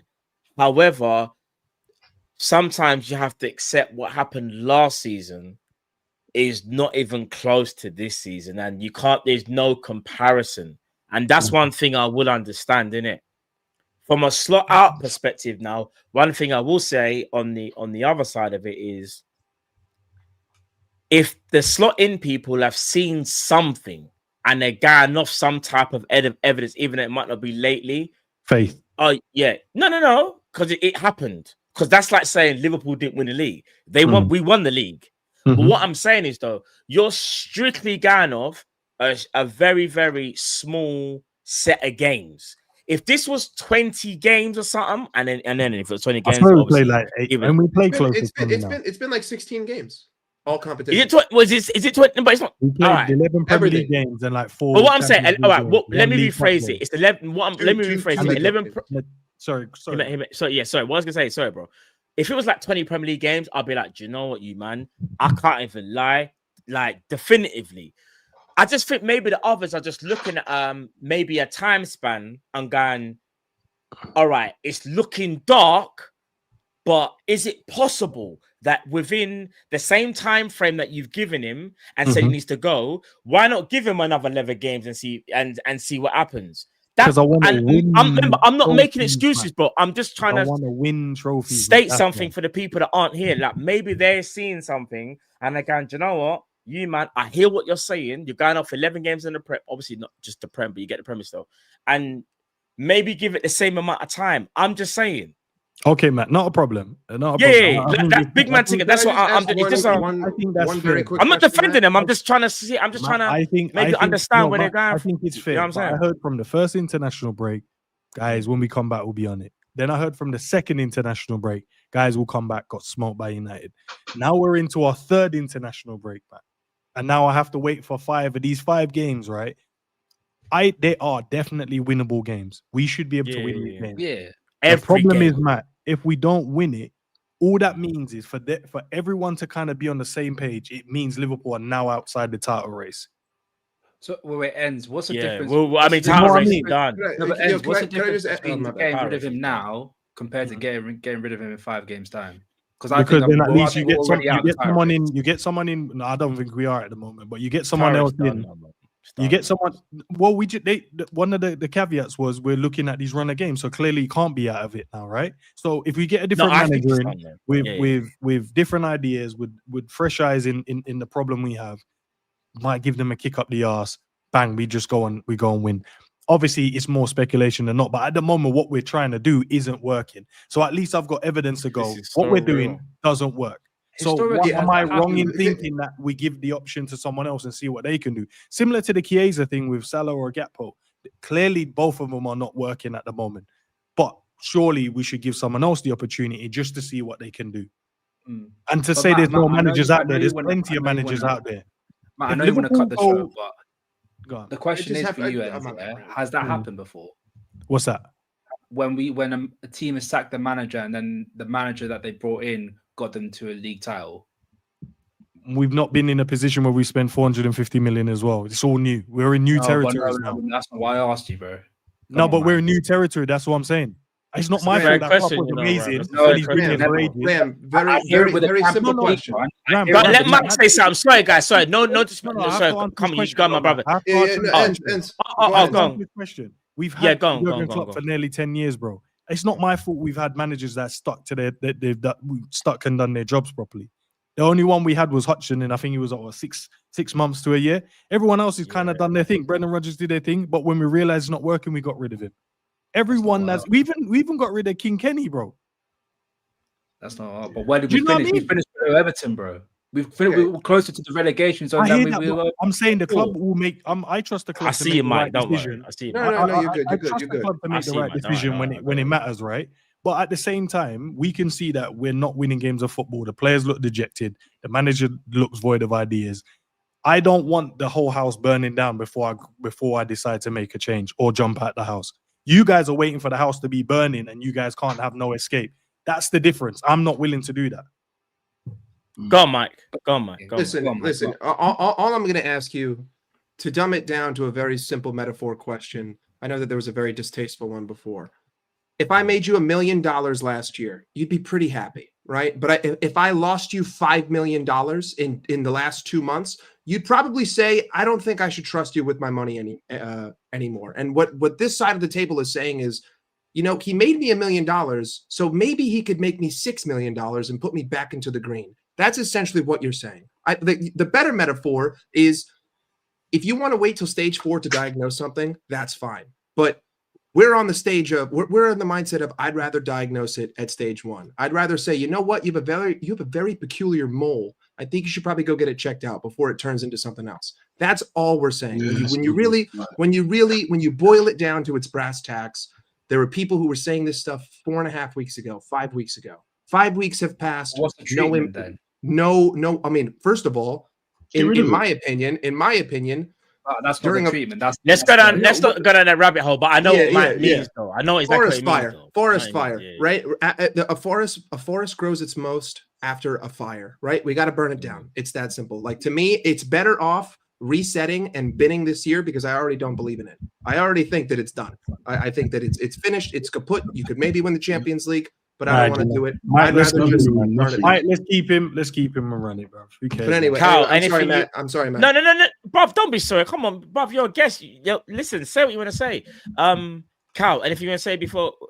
Kyle, you still there? Oh. Yeah, I'm here, bro. Anything you want to say quickly before, and then obviously Dean as well. I'd love for him to turn this around. I just don't have any faith that he will. But I'd be more than happy to be proven wrong, because ultimately, if I'm proven, I've got supers. Oh my, don't worry. If I'm proven wrong, it means Liverpool are winning again and winning trophies. But ultimately, I don't have that. I don't have that faith, unfortunately, based on what I've seen and what I'm seeing. First. Ram, anything you gonna say, bro? What your supers? No, look, at the end of the day, I respect everyone's opinion. There's a reason why I have no qualms with anyone wanting Slot out. I completely get where they're coming from, but I feel as though now, 5 games time, there is no difference for us as Champions League at this moment. So I don't see why you have to get rid of him, and now it just doesn't change the overall perspective of the season or the expectation of the season. Fairs. And Dean, anything as well, bro, before we head out? Or I assume like, head up, but yeah. Yeah, I don't feel like he's got. I ain't got no confidence in the guy no more. I ain't gonna lie to no one. And it's like Cal said, man. I'd rather be wrong, bro. I'd rather get bantered all year long because I got it wrong. You get me? I'm a Liverpool fan before I'm a content creator. That's what people don't understand.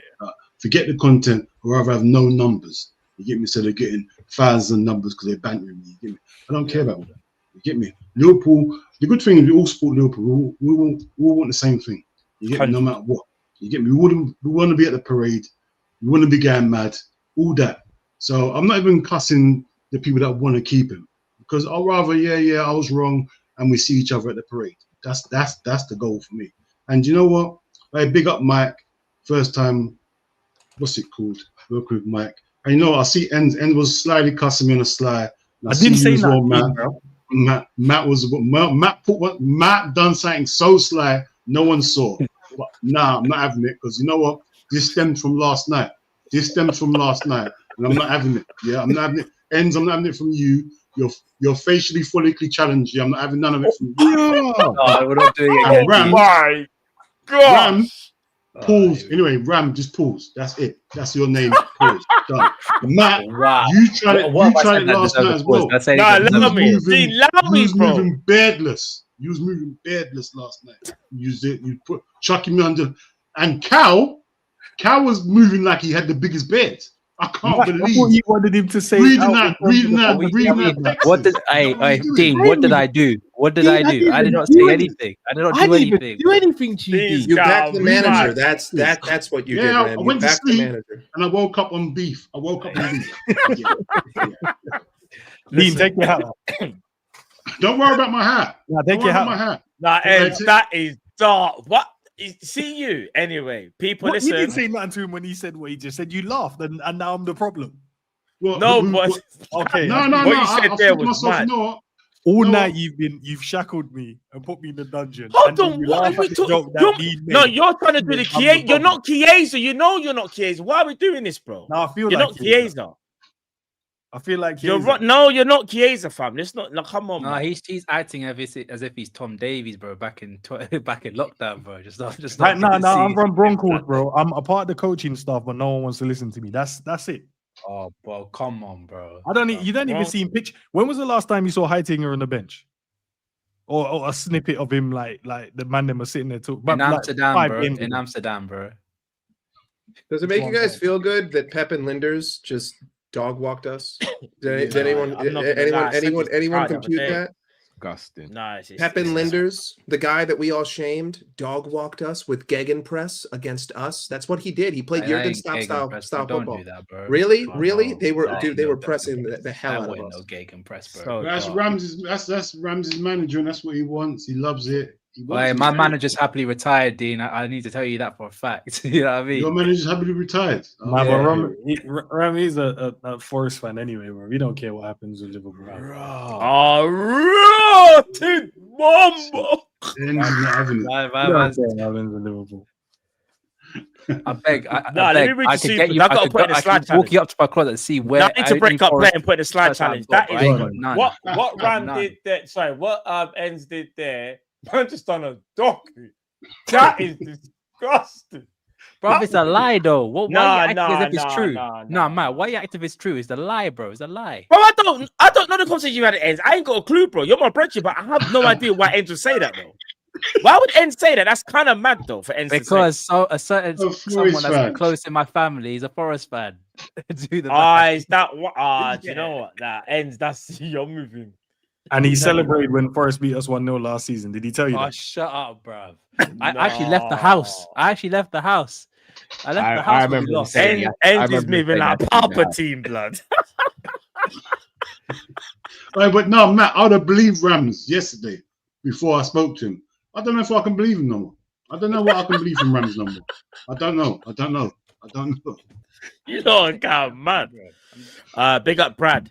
Slot in or slot out. Big up everyone. It's all love. Appreciate the work you're all putting in. Big up Brad, man. Big up your damn self. Big up Omar. How many international breaks we giving? Bro, I don't know. Right. This will be 600,000 pounds worth of international breaks, by the way.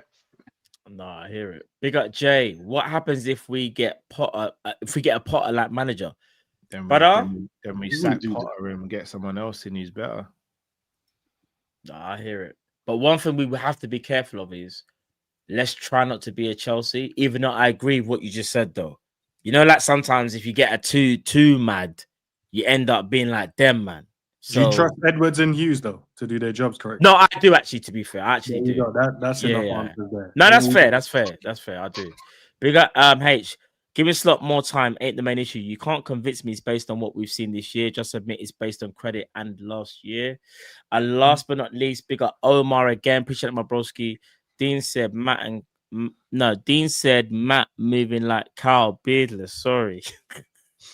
Oh my gosh. Can we sorry, man. Sorry. My fault. Can we shouldn't have lashed that. Sorry. Yeah, Dean's got mad. But listen, that was premeditated, Dean. You said you woke up with beef. You woke up with beef. I'm sorry. That was 100% premeditated. You're waiting all day for this. Sorry. Listen, I just want to big up my esteemed panel again. I want to big up Cal, Mont, Dean, Jamie, Grizz, Redmond, Errol, Hassam, Ends, Asim. Have I missed anybody? And Tom. I think that's everyone. I think I got it right this time. I know someone said I missed out someone. Jamie.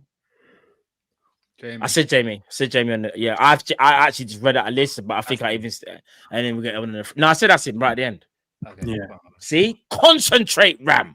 Focus, bro. Read it down. Just making sure, bro. I'm just asking the questions. I know. Rams is a bit of dirt as well. I didn't realize. Of course, Ram. He's a slab piece of dirt. He's a slab. 100%. But now, people, listen. Big up each and every one of the content creators that's able to make it today. Big up to those that could make it. Also, big up AGT, who was actually able to send in a video as well. He couldn't make it today. Big up all the other content creators that I reached out to that unfortunately, couldn't make it as well. But now, man, I hope you guys have really enjoyed the stream. Listen, I'll say this, yeah. We are moving mad. We are down in the dumps. But Liverpool, I'm sure, will fix up. Whether that will be with Arne Slot, though, is another question. And obviously, that remains to be seen. Guys, I said it once. So I'm going to say it again. We might get another civil war. It might be Christmas. I don't know. But you'd have to tune into the Map 1 show. Not only that, it's made me realize I need to do more content because I can't lie. I've really enjoyed this show. It's probably been... Maybe I'm being biased because it's on my channel, but listen, I'm gonna keep it true. All these content creators that have been on this channel today, listen, you know what time it is. It's a serious thing. You see, when we get together and we have conversation and serious conversation, banter, all them things there. I hope you guys really do appreciate it because, like I said before, and I'll say it again, these guys take time out of their day. They're all busy. Like Mike is, I don't even know what time zone Mike's on. Mike ain't on our time zone. You understand? It's only 5:30 p.m. We're chilling. We're chilling. No, but what I'm trying to say is though, for us, man, it's like 1:34 in the morning. Oh, so the Uno reverses. Yeah, I need to go bed. Big up Cal, who's forever streaming. Big up Ends. My man needs to take a day off sometimes, but yeah, he heard it here first. Big up Dean as well, mad active now. Do you get me? Big up Ram, where's your content? Yeah, I'm just saying. Mike, big up Mike, he's active, doing his stuff. See, I like you, Eds, bro. You know what I mean? Yeah, I'm saying. And listen, I think I said it once before, but big up Cal, he also needs a day off as well. Like, people, all I'm going to say is this. You know what it is with our Liverpool content creators, with Hassam, Mons, like Redmond, every single one that's been in the panel. We work hard, and I hope you guys appreciate this show, man. I really hope you do. And like I said, I'll see what happens over Christmas time. I don't know what's going to happen. I don't know if Slot's still going to be here. I don't know what we're going to look like. But one thing I will say to you guys is that I'm the man of the people. And if you don't want another stream like this, let me know. Like the video. I'm seeing 800 and something likes. Get this up to 1,000 likes. And I promise you, I will do my best to try and see if we can do another one around Christmas time. I will do my best. I can't make no promises, but I normally deliver. I like the manager. But people, listen. Bless up. Enough love. Take care. God bless. It's the Mat One show. Hella special friends on this panel. Hella guests. Route people. Take care. God bless. Route people. Love.